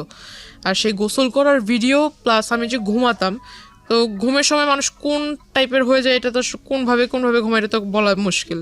তো আসলে এই সমস্ত কিছু ইভেন আমি ঘরে বসে বসে যে আমার ফ্যামিলির কথা মানে একা একা কথা বলতাম, সে সমস্ত কিছু ফোনের ভিতরে রেকর্ড হয়ে আছে। তো এই সমস্ত কিছু আমাকে তার ওয়াইফ দেখায়, থানার ভিতরে আসে, আইসা আমাকে দেখানোর পর সে আমাকে আবার তার বাচ্চা 2টা বাচ্চা আমাকে বলতেছে, তুই যদি আমার বাচ্চাদের দিকে তাকায় আমার বাচ্চার বাবাকে যদি সেভ না করিস, আমার বাচ্চা বাবা যদি জেলে চলে যায় তাহলে তোর জীবন শেষ। মানে এগুলো আমি পুরো একদম নেটের ওয়ার্ল্ডে ছেড়ে দিব। এটা ওর ওয়াইফ বলে? হ্যাঁ, ওনার ওয়াইফ বলে। তো এটা আমাকে প্রায় মানে বারবার বলতেছে। আমি ভিডিওটার এই কোশ্চেনটা যদিও কোশ্চেনটা প্রাসঙ্গিক, কিন্তু অনেকেই মাইন্ড করতে পারেন, তারপর আমি করছি কেন করছি সেটা আমি একটু পরে বলবো। সেটা হলো, এগুলো কি সলো ভিডিও ছিল, শুধু ওয়াশরুমের ভিডিও ছিল, নাকি ওই ভদ্রলোক যখন আপনাকে স্লিপিং পিলগুলো খাইয়েছে তারপরে উনি আপনার সঙ্গে কি করেছে না করেছে সেগুলো ভিডিও করেছে? না না, ওইরকম না, শুধু গোসল করার ভিডিওগুলো ছিল। আমি প্রশ্নটা এই কারণেই করেছি যে এটা যদি সলো ভিডিও হয় তাহলে ডেফিনেটলি এটা যদি সে ওখানে ছাড়ে, সলো ভিডিও না যে কোনো ভিডিও যদি উনি ছাড়ে ইন্টারনেটে, যেটা ওনার ওয়াইফ আপনাকে থ্রেট করেছে বা এরকম কোনো কিছু করেছে, আচ্ছা আপনি আজকালকার যুগের একটা মেয়ে, আমি প্রশ্নটা মানে একটু রাগেই করছি আপনাকে, আপনি কি জানেন না বাংলাদেশে সাইবার ক্রাইম নামে একটা আইন আছে? এটা নিয়ে আমাকে আসলে পরে এটা নিয়ে অনেকেই আমাকে অনেক কথা শুনেছে, এবং এটা কত শক্তিশালী আইন এটা আপনি জানেন? কিন্তু আমার জন্য আসলে যে আমি আপনাকে বললাম না যে আমি কারোর সাথে মিশি নাই, কাউকে ফ্রেন্ড করি নাই, কারোর সাথে নিজের কথাগুলো শেয়ার করতাম না, এটা আমার একটা বড় খারাপ পয়েন্ট ছিল। পৃথিবীতে কারো মানে বাংলাদেশে কারো বাবারও সাধ্য নাই, যদি কথাটা এভাবে বলাটা উচিত না, যে কোনো মেয়ের বা কারো কোনো পার্সোনাল ইস্যু ভিডিও করে সেটা ইন্টারনেটে ছেড়েছে এবং তারপরে যে ভিকটিম হয়েছে সে যদি খালি মামলা করে এবং সে যদি কোনো আইনি স্টেপ নেয়, এটা কারো মানে বললাম তো, এটা মানে কারোর সাধ্য নাই যে সেটাকে তার হাত থেকে বাঁচায়। কারণ অনেকেই মনে করে যে আমি অন্য কারো আইডি থেকে ছাড়বো, অন্য কারো থেকে ছাড়বো, এটার কিছু এটাকে বলে মানে আইপি ট্র্যাক করে এটা ইজিলি বের করা সম্ভব, যেটা কে করেছে এটা বের করা কোনো ব্যাপারই না, এবং এটা খুব ইজিলি বের করা সম্ভব। এবং এগুলো অহরহ উদাহরণ আছে ইন্টারনেটে, ফেসবুকে এরকম ঘটনা ঘটতেছে এবং তারা অ্যারেস্ট হচ্ছে। যাই হোক, তারপরে কি হলো? ওনাকে তখন মামলা লেখা হলো, আর উনি মানে থানার ভিতরে আপনাকে ভয় দেখাচ্ছে, আপনি তো চাইলে পুলিশে তখনই ইনফর্ম করতে পারতেন। তখন মানে আসলে তো উনি আমাকে মানে শুধু সামনে এসে বলতেছে, অথচ আমার মা আমার সামনে আসতেছে, তখন আমার ভিতরে একটা ভয় কাজ করতেছে। আমার মা সামনে এসে আমাকে বুঝাইতেছে যে তুই ভয় না পেয়ে যা ঘটছে সেটা বলে ফেল। আসলে আমার ভিতর চিন্তা যে এই মহিলা যেভাবে বলতেছে, এখন এটা যদি সবার কাছে দেখায়, এখন একটা মেয়ের কাছে তো তার মানে শুধু মেয়ে না, যে কোনো মানুষের কাছে তার সম্মান অনেক ইম্পর্টেন্ট। হ্যাঁ, এখন এটা যদি আমি যে এলাকা থেকে বিলংস করি, এটা তো মানে অনেকটা গ্রাম্য এলাকার মতো, তো এখানে যদি এই জিনিসটা একবার ছড়ায় তাহলে তো আমার কথা নিলাম বাদ দিলাম, আমার ফ্যামিলিটা কি হবে? আর আমার মা তো এত বছর ধরে নানুর বাসায় আছে, আমার বাবার বাসায় থাকলে একটা আরেক কথা। ইনস্ট্যান্টলি আপনার জবানবন্দি নিয়েছে? ওই সময় আপনার জবানবন্দি নিয়েছে না পরে নিয়েছে? মানে যে কোর্টে যে নেয়, কোর্টে তো অনেক পরের বিষয়। থানাতে কি হয়েছে আপনি সেটা বলেন না? থানাতে মামলা হয়। হ্যাঁ, কি মামলা হয়? থানাতে মামলা হয় যে আমার যে কি বলে মাইনর, হ্যাঁ, ওই যে নারী ও শিশু, মানে তখন তো আমার বয়সটা হয়নি। হ্যাঁ, নারী ও শিশু নির্যাতন আইনে মামলা হয়, অপহরণ মামলা, এটার মামলা হয়। মামলা হওয়ার পর তাকে থানাতে সারা রাত্র রাখা হয়, পরের দিন তাকেও কোর্টে মেবি পাঠানো হয়, আর আমাকেও পাঠানো হয় আপনার যে হসপিটালে, বগুড়া কোর্টে। না না না, আপনাকে অ্যারেস্ট করেছে কোথায়? অ্যারেস্ট করেছে ঢাকাতে অ্যারেস্ট করেছে। ওকে, তো আপনি ছিলেন তো বগুড়াতে? বগুড়া থেকে সে যখন ঢাকায় নিয়ে আসছে ওই দিনই, নামার পরে ঢাকাতে ল্যান্ড করার পরে। ওকে, ল্যান্ড তো না, ঢাকাতে আসলে আসার পরে। হ্যাঁ, তো আমাকে মানে কোর্টে নিয়ে যায়, কোর্টে যে ডক্টরের যে চেকআপ গুলো থাকে ওখানে থাকে, তো ডক্টর আমাকে, মহিলা ডক্টর বলতেছে যেটা ঘটেছে সেটা বলবেন। এখন মহিলারা তো আমি আর বলতে পারি না যে আমার এই মানে আমি তো নিজেই কনফিউজ যে আমাকে আদৌ কোনো ট্যাবলেট খাওয়াইছে কিনা, আদৌ আমাকে কোনো মানে কিছু খাওয়াইছে কিনা। এখন আমি বলতেছি যে না, আসলে ওরকম কিছু না। আমার ভয়টা ছিল যে ওনার ওয়াইফ যদি কিছু একটা করে ফেলে, আমাকে যেভাবে বলতেছিল, আর ওনার ওয়াইফের ব্যবহারটা খেয়াল করবেন প্রিয় দর্শক এবং শ্রোতা। একটা যেটা হচ্ছে মামলা কিন্তু হয়েছে অপহরণ, নারী নির্যাতন মামলা, ওখানে কিন্তু ওই মামলায় কিন্তু তিনি অ্যারেস্ট, কিন্তু মামলা যেইটার উপরে বেসিস করে মামলার গতিবিধি যাবে সেটা হলো এই মেডিকেল রিপোর্টটা। এটা খুব ইম্পর্টেন্ট, এবং হ্যাঁ, মেডিকেল রিপোর্টটাতে যেটা আসতেছে সেটা খুবই ইম্পর্টেন্ট। পাশাপাশি পারিপার্শ্বিকভাবে অনেক বিষয়ও লজিক্যাল ব্যাপার আছে, যে না ঠিক আছে তাহলে ওনাকে তুলে নিয়ে গেল কেন বা এরকম কেন করলো, সেগুলোও আছে, কিন্তু মেডিকেল রিপোর্টটা খুবই ইম্পর্টেন্ট। সেখানে কি হয়েছে দেখেন, বলেন তারপর। আমি আসলে ওনার ওয়াইফের কথা চিন্তা করে আমি ভাবলাম যে যেহেতু আমি ওর সামনে ম্যাজিস্ট্রেট আমাদের পরিচিত, পরিচিত ম্যাজিস্ট্রেট, কিন্তু ম্যাজিস্ট্রেট আমার কথা শুনে সে খুব রাগান্বিত হয়ে যায়। আমি যখন বলি সেও খুব রেগে যায় যে যেটা ঘটতেছে তুমি সেটা বলতেছো না কেন, তুমি অন্যভাবে কথা বলছো কেন।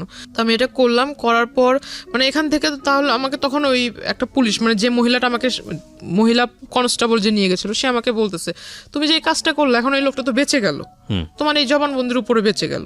ওই জবানবন্দির উপরে যে সে আসলে জামিন পেয়ে যাবে, আমি ভাবছিলাম যে মানে যেটা হয়েছে আসলে ভালো তো হয়নি, কিন্তু আমারও তো হাত পা বাঁধার মতোই। মানে অন্য সবাই চিন্তা করতেছে যেটা হয়েছে হয়েছে, মানে তুমি মরে গেছো আবার মরার চিন্তা করতেছো কেন, সবাই আমাকে এইভাবে বলতেছে। তা আমার কথা হইতেছে যে বাবা যখন দেখবে, মা যখন দেখবে এই বিষয়টা, তখন কি ভাববে। ডিসিশন পাওয়ার পর আমরা নিজেদের যতটুকু যথাসাধ্য চেষ্টা করে যে আসামিকে অ্যারেস্ট করছি, তা আসামিকে অ্যারেস্ট করে লাভটা কি হলো। ডেফিনেটলি মানে ক্ষিপ্ত হওয়া উচিত, আমরা নিজেরাই ক্ষিপ্ত হয়ে যাচ্ছি আপনার কথা শোনার পরে। খুব রেগে যায় তখন, আসলে আমি চুপচাপ ছিলাম। তখন আমাকে সে রাগ করে আমাকে বলতেছে যে ওরে বাড়িতে দিয়েও লাভ নাই, এর থেকে বোঝা যাইতেছে যে আসামির সাথে ওর ভালো কম্বিনেশন আছে। ইউ ডোন্ট ডিজার্ভ ইট, প্রথম কথা হচ্ছে এটা, কারণ আপনি এত বড় রকমের ভুল করেছেন, আনথিঙ্কেবল। ওকে, তারপর তখন আর আমাকে মানে কেউ পাত্তা দিচ্ছিল না, কেউ দাম দিয়ে কথা বলছিল না, কেউ আমাকে মানে কোনো একটা ভালো কিছুর জন্য বলছিল না, সবাই যেন এরা চলতো। 4 মাস না 5 মাস পর সে জেল থেকে বের হয়, বের হওয়ার সাথে সাথে আমার মামির সাথে কন্ট্যাক্ট করে। আমার মামির সাথে একটা ভালো রিলেশন তৈরি করে ফেলে, মামির কাছে এই পিকচারগুলো পাঠায়, মামি আমাকে এই পিকচারগুলো দেখায়। মামিকে পিকচার কি নেটের মাধ্যমে পাঠিয়েছে নাকি মেইল করে? মেসেঞ্জারে উনি পাঠিয়েছে। সেটা তো নেটে ছাড়া হলো না, ব্যক্তিগতভাবে আদান প্রদান হয়েছে, কিন্তু নেটে ছেড়েছে, আপনি নিশ্চিত হয়েছেন কিভাবে? এটা তো মামির ফোন থেকে, মানে ওনার যে আপনার আইডি খুলে যে ওইটাতে ছাড়ছে সেটার লিংক মামিকে দিয়েছে, আইডির লিংকটা। মামি আইডিতে ঢুকে পিকচার উনি দেখছে, দেখার পর আমাকে দেখাইছে। তখন আসলে আমি সুইসাইড করার আর কি মানে প্ল্যানটা করি। তখন থেকে মানে সে করে কি, ওই যে ওই পেপারস গুলা দিয়ে অভিযোগ করে 13টা জায়গাতে অভিযোগ করার পর আস্তে আস্তে মানে যে আপনার বাড়িতে র্যাব, তারপর পুলিশ, ডিভির লোক দিনে 3-4 বার করে এসে। আমি আমার বাড়ির লোকের হয়ে অভিযোগ করেছি যে আমার বাড়ির লোকগুলা মাদক ব্যবসার সাথে জড়িত, প্লাস আমার সাথেও বাজে কাজ করায়, আমাকে ফোর্স করে। ও কি চাচ্ছিল, মানে যে লোকটা আপনাকে এভাবে জোর করে নিয়ে সংসার করবে, ও সামহাও আপনাকে লাইফ লাগবে, যেহেতু এত কিছু হয়ে গেছে, এবং সে প্ল্যান ছিল আর কি। ওকে, তারপরে কিডন্যাপ করলো আপনার বোনকে। তারপর বোনকে কিডন্যাপ করার পর আমার বোনকে নেওয়ার সাথে সাথে আপনার খুব মানে আমাদেরকে তো কল দিচ্ছে, আমাকে কল দিচ্ছে বারবার, যে বলতেছে যে তুই যদি না আসিস তাহলে তোর বোনকে আর দেখতে পারবি না। বোনটা তখন 2 বছর, মানে 2 বছর বেবি, কত ছোট, তো ওকে আসলে খুব মারতেছিল, সেটা আমিও শুনতেছিলাম। ফোন লাউডে ছিল, প্লাস এটা আসলে ওই ট্র্যাক করা হচ্ছিল, প্রশাসনের লোক ট্র্যাক করতেছিল যে যা কথা হচ্ছিল। তো আমার বোনকেও চর দিছে, আমার বোনকে নিচে ফেলে আমার বোনের মাথার উপর ও বুট জুতো দিয়ে, মানে কি বলো ওটাকে, মানে চাপ দিচ্ছিল। আমি প্রিয় দর্শক এবং শ্রোতা, এই পার্টটাতে ওনার যে ছোট বোন এবং ওনার মা দুজনই স্টুডিওর বাইরে আছে, আমরা দুজনকে এখানে হাজির করছি, এবং ভিডিও পার্টে আমরা ওনার বোনের ফেসটা আমরা দেখাবো না, এবং যেহেতু ওনার অপ্রাপ্তবয়স্ক, আমরা একটু নিয়ে আসতে চাই, আমরা একটু ওনাদের কাছেও জিজ্ঞাসাবাদ করতে চাই আসলে কি, বিশেষ করে ওনার ছোট বোনকে জিজ্ঞাসাবাদ করতে চাই। কি নাম তোমার? হীরা। আচ্ছা, হীরার বয়স হচ্ছে 4 বছর। ওকে যখন এটা করা হয়েছিল তখন 2 বছর বয়স আপনি বলছিলেন, তাহলে তোর মনে থাকার কথা না? তারপরেও আমি টুকটাক, ওর একটা আমাদের একটা প্লাস পয়েন্ট ছিল, আমাদের জন্য না, এটা প্রশাসনের জন্য প্লাস পয়েন্ট ছিল, যে প্রশাসন ওকে উদ্ধার করে, সেই প্রশাসনের কাছে ও যখন উদ্ধার করছে, ওই অন দ্য স্পটে আসামিকে অ্যারেস্ট করার সাথে সাথে, মানে ও কিন্তু ওকে যখন জিজ্ঞাসা করছে বাবু তোমার সাথে কি করছে, তখন মানে ও সমস্ত কিছু বলে। সেটা তো আমি মামলার চার্জশিটে, মামলা যেটা হয়েছে আমি সেখানে দেখলাম, নিজের মুখে বলছে। হ্যাঁ, মামলাতে কাগজপত্র আছে, দেখে আমি কিছু পাই নাকি। তোমার কি মনে আছে হীরা, যে 2 বছর আগে কি হয়েছিল, কে তোমাকে কোথায় নিয়ে গিয়েছিল, মনে আছে? কুরআন দিছিল, মানে ঘুরাইছে, পা ধরে ঘুরাইছে। ও পা ধরে ঘুরিয়েছে। চিন্তা তুমি লোকটাকে? কানা। হ্যাঁ, ওর নাম আর কি, ও কানা বলে। কানা বলো তুমি ওকে? আচ্ছা, তো কোথা থেকে নিয়ে গিয়েছিল তোমাকে? আমি খেলতেছিলাম, তারপর আমার নিয়ে দিছিল। তোমাকে নিয়ে গিয়েছিল, কি বলে নিয়ে গিয়েছিল? কইছে কি আমারে মারবে তোমাকে, ধরে নিয়ে গেছিল। কি করেছে তোমাকে? ঘুরিয়েছে, আর কি করেছে তোমার সাথে? পাউদে কুরআন দিছে, থাপ্পড় মারছে। ওহো, তারপরে তুমি বাসায় আসলা কিভাবে? বাসায় আমার নানা আইনা দিয়েছে। আচ্ছা, কিভাবে উদ্ধার হয়েছিল আমাকে একটু বলেন তো, আপনি বলেন। যে ওকে মানে আমাকে ওই লোক বলছিল যে তোর বোনকে যে আমি যে নিয়ে আসছি, যেভাবে নিয়ে আসছি, যে মাধ্যমে নিয়ে আসছি, এখন ওর মুক্তিপণ হিসেবে যেটা চাই সেটা হলো তুই। না, আমি বুঝতে পেরেছি, আমি রেজাল্ট জানতে চাচ্ছি। তো আপনি তাহলে কি করলেন? ওনার কথায় কনভিন্স হয়েছে না? আমার কথা শুনে আমার মনে হলো যে যেহেতু আমার কারণে সে এত কিছু করতেছে, আর আমাকে পাওয়ার পর যদি সে আসলে এগুলো না করে, এগুলো থেকে যদি বিরত থাকে, তাহলে আমি আমার বোন এবং মাকে ভালো রাখার জন্য, যাতে আমার কারণে তাদের সমাজের লোকের কাছ থেকে কিছু না শুনতে হয়, আমি এই জন্য এতটুকু স্যাক্রিফাইস করব। যেহেতু আমার লাইফের লেখাপড়ার ইচ্ছা ছিল, লেখাপড়াটা শেষ হয়ে গেছে, আমি কোনো ব্যাখ্যাতে যাচ্ছি না। তারপর আপনি কি করলেন? তারপর আমি আসলে যাই, ওনারা সবাই মিলে বসে একটা স্ট্যাম্পে লিখিত হয় যে ও আমাকে এই দিবে সেই দিবে, মানে জমি টমি দিবে, হাবিজাবি লিখে আমাকে ওর হাতে দেয়। এখানে একটা কথা বলে রাখি যারা শ্রোতা এবং দর্শক আছেন, এখানে আমরা খুব সচেতনভাবেই উনি যার সম্পর্কে কথাগুলো বলেছে তার পরিচিতি আমরা রিভিল করিনি, because this is not investigative show. এবং শুধু এটাই না, উনি যাকে মামা বলছেন বা যাদের আশেপাশে যে লোকজনের কথা আছে, they are highly background in our society, very very high background. এখানে আপনি বললে অবাক হয়ে যাবেন যেখানে কারা কারা ওনার সঙ্গে জড়িত। হ্যাঁ, মানে এমন কেউ নাই প্রশাসনের টপ লেভেল থেকে শুরু করে, মানে রাজনীতিবিদ থেকে শুরু করে ওনার আত্মীয় স্বজন, বাট আমরা কারোর পরিচয় রিভিল করিনি। বাট আমি কথাটা এই কারণেই বলছি যে এইরকম একটা ব্যাকগ্রাউন্ডে থাকার পরেও একটা মেয়ে এই পরিমাণ ভিকটিম হতে পারে আমাদের সোসাইটিতে, that is quite unthinkable to me. মানে আমি ভাবতে পারতেছি না এই কারণে যে মানে এতটা কিভাবে সম্ভব, বলেন। তারপর আমি ওখানে যাওয়ার পর দেখলাম, আমি যেদিন থেকে গেলাম, যাওয়ার পর দেখলাম যে একদম সে আর আগের মতো নাই, সে একদম ভালো। না, আমি যতদিন ছিলাম ততদিন আর কোনো সমস্যা নেই। কতদিন ছিলেন? আমি ওখানে 15 দিন ছিলাম। তারপরে ব্যাক করলেন কেন? ব্যাক করার কারণ হলো, সে 15 দিনের ভিতরে তার সাথে আমার এমনি কোনো গ্যাঞ্জাম হয়নি, শুধু গ্যাঞ্জাম হতো এটাই, সে বারবার আমাকে বলতো যে তোর বাড়িতে কল দে, আমি তোর বাড়ির লোকের সাথে কথা বলবো, তোর বাড়ির লোককে আমাকে মেনে নিবে, আমাকে মেনে নিতে হবে। 65 বছরের একজন বৃদ্ধ লোক, সে বারবার আমাকে এটাই বলতো। এবং আপনি হচ্ছেন তখন 17-18 বছর বয়স। হ্যাঁ, আর আমাকে বারবার এক কথা বলতো যে তোরে যদি আমি না পাই, আমি যেভাবে চাই সেভাবে যদি না পাই। মোস্ট কমন ওয়ার্ড, যারা ক্রেজি হয় ছেলেরা তাদের এটা খুব কম। তোরে যদি আমি না পাই অ্যাসিড মারবো বা তো অন্য কারো হতে দিব না, কমন ওয়ার্ড। আপনি ছেলেরা কমন ওয়ার্ড কিভাবে বলবেন? সাথে অ্যাসিড নিয়ে আসছে হাতে করে, সাথে করে অ্যাসিড নিয়ে আসছে।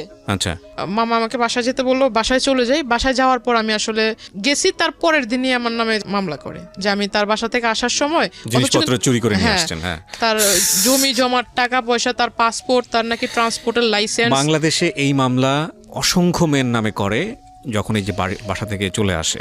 এই একটা মামলায় আছে, এটাই করা হয় এই শুধুমাত্র কিছুদিন হ্যারাসমেন্ট রাখার জন্য। ডেফিনেটলি সেটা আপনার ভাগ্যে হয়েছে আমার যেটা মনে হয়। তারপর আপনি অ্যারেস্ট হয়েছেন। হ্যাঁ, আমি যখন মানা করি যে আমি ওই লোকের সাথে যাব না, তখন তারা আমাকে কোর্টে পাঠিয়ে দেয়, এবং আমার নানা ওর সাথে ছিল, নানাকেও তারা কোর্টে পাঠিয়ে দেয়। আমার নানা চলে যায় কেরানীগঞ্জের জেলে, আর আমি চলে যাই ওই যে। নানাও জেলে চলে যায়? হ্যাঁ, নানা ছিল 2 দিন, কারণ নানাকে আর আমাকেই নি, স্যার কাউকে নেয়নি। আসামি করেছে আপনাদের দুজনকেই। তো যাই হোক, আপনি কতদিন ছিলেন জেলে? আমি 3 দিন ছিলাম। আর আপনার নানা ছিল 2 দিন। তারপর আপনাদেরকে জামিনে বের করে কে? হ্যাঁ, না আমার নানি বের করে। আপনার মার সাথে একটু কথা বলবো আমি। হ্যাঁ, আপনার মাকে আপনি দিবেন, উনি ইশারায় কথা বলুক, আপনি আমার হয়ে কোশ্চেনগুলো ওনাকে করেন, তাহলে উনি যদি অ্যান্সারটা বলবে ওটাও আপনি দুবাস হিসেবে কাজ করেন, ওটা আপনার কাছে রাখেন। আমি একটু আপনার সঙ্গে কথা বলতে যাচ্ছি, সেটা হলো যে আপনার মেয়ে যে এত কিছু করেছে, মানে এত ঘটনা ঘটেছে, এখন মেয়েকে নিয়ে কি চিন্তা করছেন? কিছু বলতে চান আপনি? একটু বোঝান তো।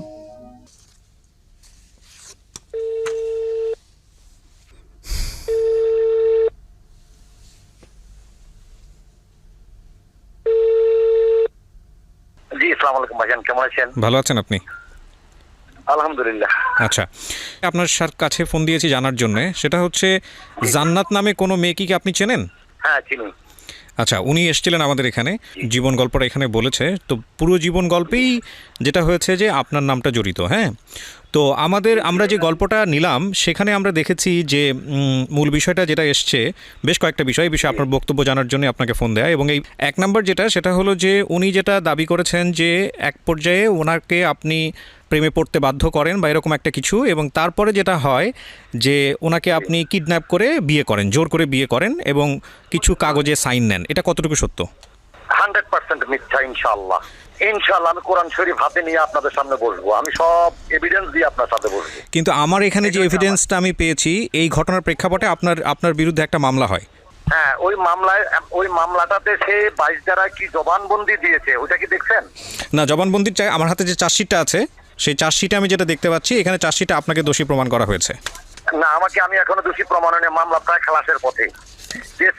সে তাকে যে অপহরণ করা হয়েছে, সে যে বলছে এবং সে যে 22 ধারায় জবানবন্দি মাননীয় বিজ্ঞ আদালতে সম্মানিত ম্যাজিস্ট্রেট সাহেবের কাছে দিয়েছেন, ওই 22 ধারার কাগজটা তাকে দিতে বলেন। ওইখানে সেইটা প্রমাণ করে গেছে যে আমি তাকে কিডন্যাপ করি নাই। তারা তো শুধু তাদের কথাগুলোই বলছে, কিন্তু তারা মিথ্যা কথাগুলো বলছে। তো যেই জিনিসগুলো আমার হাতে এসছে প্রমাণের জায়গা থেকে, একটা হচ্ছে কিছু তদন্ত রিপোর্ট। প্রথম যে মামলাটা হয়েছিল আপনার, উনি যে মামলাটা করেছিলেন, সেই মামলায় আমি যেটা দেখতে পাচ্ছি যে চার্জশিটটা দেওয়া হয়েছে, সেই চার্জশিটে স্পষ্টভাবেই বলা হয়েছে যে আপনি ওনাকে কিডন্যাপ করেছেন। এবং এর পরবর্তী বক্তব্য আপনার যেটা, আপনি যেটা বলছেন যে 22 ধারা বা মামলা ডিসমিসের পথে আছে, এটা হচ্ছে আপনার বক্তব্য, তাই তো? হ্যাঁ, 22 ধারা সে বিজ্ঞ আদালতে যে জবানবন্দি দিয়েছে, ওই ধারাতে বলছে আমি তাকে অপহরণ করি না, সে স্বেচ্ছায় আমার সাথে গিয়েছে। আচ্ছা, এটা হচ্ছে এই প্রেক্ষাপটে আপনার বক্তব্য, কিন্তু আপনি কোর্টকে রেফার করছেন। 1 2 নম্বর যেটা, সেটা হচ্ছে আপনার বিরুদ্ধে আরও একটি মামলা হয়।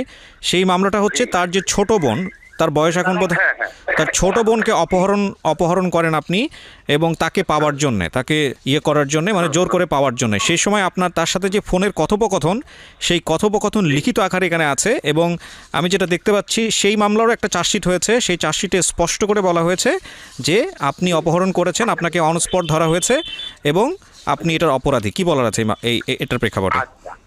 এই প্রসঙ্গে তার মামা তাদের স্থানীয় ইউনিয়ন পরিষদ চেয়ারম্যান একটা বৈঠক করে বিচার করে আমাদেরকে মীমাংসা করে দিয়েছেন। কেমন মীমাংসা করে দেওয়ার পরে তিনি 10 মাস 10 দিন পরে আবার আমার কাছে চলে আসতেন যে আমি সংসার করব। এই প্রতিমধ্যে তার মামা, তার নানি এবং তার তার নানা, তার মামি, তার মামা এবং সে প্রায় আমার সাথে যোগাযোগ করতো টেলিফোনে। আমি বললাম যে না, যেটা একেবারে শেষ হয়ে গেছে, ওটা নিয়ে আমি আর মাথা কামাইতে রাজি না। যেটাতে বিচার হয়েছে সম্মানিত চেয়ারম্যান সাহেব, মাননীয় চেয়ারম্যান সাহেব বৈঠক করে এটা মিনিমাইজ করে দিয়েছেন, ওইটাতে আমি আর যেতে রাজি নই। তখন সে বললে যে তুমি যদি আমাকে না নাও, আমি তো কলঙ্কিত হয়ে গেছি। আমার মা বাবা, আমি নানার বাড়িতে থাকি, আমার কোনো পরিচয় নাই। এখন আমার নানি আমাকে প্রথম যে মামলাটা, ওই মামলাটাও সে জেলে ছিল, ওই মামলায় সেও জেলে ছিল 16 দিন, আমি ছিলাম 21 দিন। আমারটা যখন তার এইজ প্রমাণ করে দিল আমার বউ বা আমার ছেলেমেয়েরা বা আমার লোকজনে, তখন মাননীয় আদালত আমাকে জামিন দিয়েছে। এজাহারে তার মামা তার ওই ছোট বোনকে নিয়ে আমার কাছে এসে বললেন যে তুমি একে রাখো, জান্নাতকে বা আমার মাকে ফোন দাও, জান্নাত চলে আসবে। মেয়ের জ্বালায় আমরা অস্থির, মেয়ে হয়ে গেছে, মেয়ে চরিত্রহীন। আমি বললাম যে না মামা, এটা কি বলেন, আমার পক্ষে এটা সম্ভব নয়। এজাহারে তার মামার নাম ছিল, কিন্তু চার্জশিটে তার মামার নাম বাদ দিয়ে সেখানে আমার নাম দিয়েছে। একজনও সাক্ষী দিতে আসে না, কোনো মামলাকে সাক্ষী দিতে। আচ্ছা, সবশেষে আমি আপনার নিশ্চয়ই আপনার বলার অনেক কিছু আছে, আমি আপনাকে বলার জায়গা থেকে, এই জায়গাটা থেকে আমি মনে করি আপনার বলতে দেওয়া উচিত। কিন্তু আমি শেষমেশ যে প্রশ্নটা করতে চাই মানবিক জায়গা থেকে, আমি প্রথম যে ব্যাপারটা আমি আপনাকে পরিষ্কার করি, আমাদের অনুষ্ঠানের উদ্দেশ্য আপনি দোষী না জান্নাত দোষী সেই বিষয়টা প্রমাণ করা না। হ্যাঁ, আমাদের অনুষ্ঠানের উদ্দেশ্য হচ্ছে যে এই রকম একটা অসম প্রেম বা জান্নাত যে কথাগুলো বলেছে বা আপনি আপনার পক্ষ থেকে যে কথাগুলো বলেছেন, মূলত ক্ষতি দুইজনেরই হয়েছে, রাইট? আপনারও ক্ষতি হয়েছে, তারও ক্ষতি হয়েছে। সো এই ক্ষতির বিষয়টা মানুষ জেনে মানুষ যাতে সচেতন হয়। আপনাদের দুজনের কারো দিকে আঙুল তোলা আমাদের অনুষ্ঠানের উদ্দেশ্য না। অনুষ্ঠানের মূল জায়গাটা হচ্ছে মানুষকে সচেতন করা। এবং একই সাথে আপনাকে এটাও বলতে চাই যে আমাদের এই যে আমরা আপনাদের দুজনকে দেখিয়ে মানুষকে সচেতন করছি, আর যদি দোষী বা নির্দোষের ব্যাপারটা থাকে সেটা সম্পূর্ণ এখতিয়ার হচ্ছে কোর্টের। আমরা শুধু কিছু কাগজ পেয়েছি এবং আমরা মনে হচ্ছে যে আপনার বক্তব্যটা জানা উচিত, সে অর্থে আপনার বক্তব্যটা জানলাম। এবার আমি আপনাকে কিছু প্রশ্ন করতে চাই। প্রথম কথা হচ্ছে আপনার বয়স, আমি যেটা দেখলাম কাগজে কলমে এখানে 50 বলা হয়েছে। তো হ্যাঁ, তো এই যে 50 বছর বয়স বা যাই বলি না কেন, এইরকম একটা বয়সে থেকে পূর্বে স্ত্রী থাকা অবস্থায়, বাচ্চা থাকা অবস্থায় এরকম একটা আন্ডার এজ মেয়ের সঙ্গে আপনার সম্পর্কে যাওয়ার প্রয়োজনটা কি ছিল? আপনি শুধু এই বিষয়টা বলেন। আমার কোনো প্রয়োজন ছিল না। তার নানি এবং তার নানি যখন যে মামলাটা বিনা দোষে আমাকে এবং তাকে জেলে দিয়েছিল প্রথম মামলাটা, এই মামলার পরিপ্রেক্ষিতে সে জামিন পেয়েছে, আমি জামিন পেয়েছি। জামিন পেয়ে আসার পর সে কার কাছে খবর পেলো আমার জামিন হয়েছে, সে আমাকে টেলিফোনে, আমার ফেসবুকে যাবতীয় টেলিফোন করতে করতে আমাকে অস্থির বানায় ফেলছে যে আমি আপনার কাছে মাপ পাবো, দেখা করবো, এই করবো, সেই করবো, অনেক কথা। তখন আমি আমার বউকে জিজ্ঞাসা করলাম যে আমি কি যাবো? বলে তোমাকে এত মান সম্মান, তুমি একটা রাজনৈতিক নেতৃত্ব, তোমার জীবন ধ্বংস করে দিও, তুমি আবার তার সাথে কেন দেখা করবা? আমি বললাম না যাই, নো প্রবলেম, অসুবিধা নাই, তুমি কোনো চিন্তা করো না, আমার কোনো ওই ধরনের টেন্ডেন্সি নেই। আমি তাকে মেয়ের মতোই জানতাম ভাই, বুঝছেন? আপনি তাকে মেয়ের মতো জানতেন, সে আপনাকে বিয়ে করতে চেয়েছে, এগুলো কি বিশ্বাসযোগ্য? আপনি বলেন, আপনি যদি একটা রাজনীতি ব্যক্তিত্ব হয়ে থাকেন, আমাকে কি বিয়ে ভাই, আমাকে যদি তার ভয়েস রেকর্ড গুলো আপনি শোনেন, আমার কাছে সব আছে তথ্য। ওরা কিন্তু ওদের গুলা দিয়েছে, আমি কিন্তু আমার গুলা এবং ওদের গুলা দুইটা আপনাকে প্রডিউস করবো। আমার লক্ষ লক্ষ টাকা নিয়েছে, তারা জেলও ছিল, তাদের বিরুদ্ধে আমি মামলা করছি, তাদেরকে আমি জেলও খাটাইছি। কিন্তু তার ভয়েস রেকর্ড গুলা, তার চ্যাটিং গুলা, তার ভিডিও সিডি গুলা যদি আপনি দেখেন, তাহলে আমি তাকে দোষী করি না, কিন্তু তার সম্পূর্ণ দোষ হচ্ছে তার নানি। ডেফিনেটলি। সো এই হচ্ছে জান্নাতের জীবন গল্প। আমি শেষবেলায় এসে খুব ছোট্ট করে যে কথাটি বলতে চাই সেটা হলো যে জান্নাত কতটুকু ভুল করেছে, কিংবা যে ব্যক্তিটি, যিনি 50 ব্যক্তি জান্নাতের এই জীবনের জন্য দায়ী, যিনি নিজেকে এখনও জান্নাতের স্বামী বলে দাবি করলেন, তিনি কতটুকু ভুল করেছেন সেটা আমাদের আজকের এই অনুষ্ঠানে আঙ্গুল দিয়ে তাদের দুজনকে আঙ্গুল দেয়া বা আঙ্গুল দিয়ে দেখিয়ে দেওয়া আমাদের উদ্দেশ্য নয়। আমরা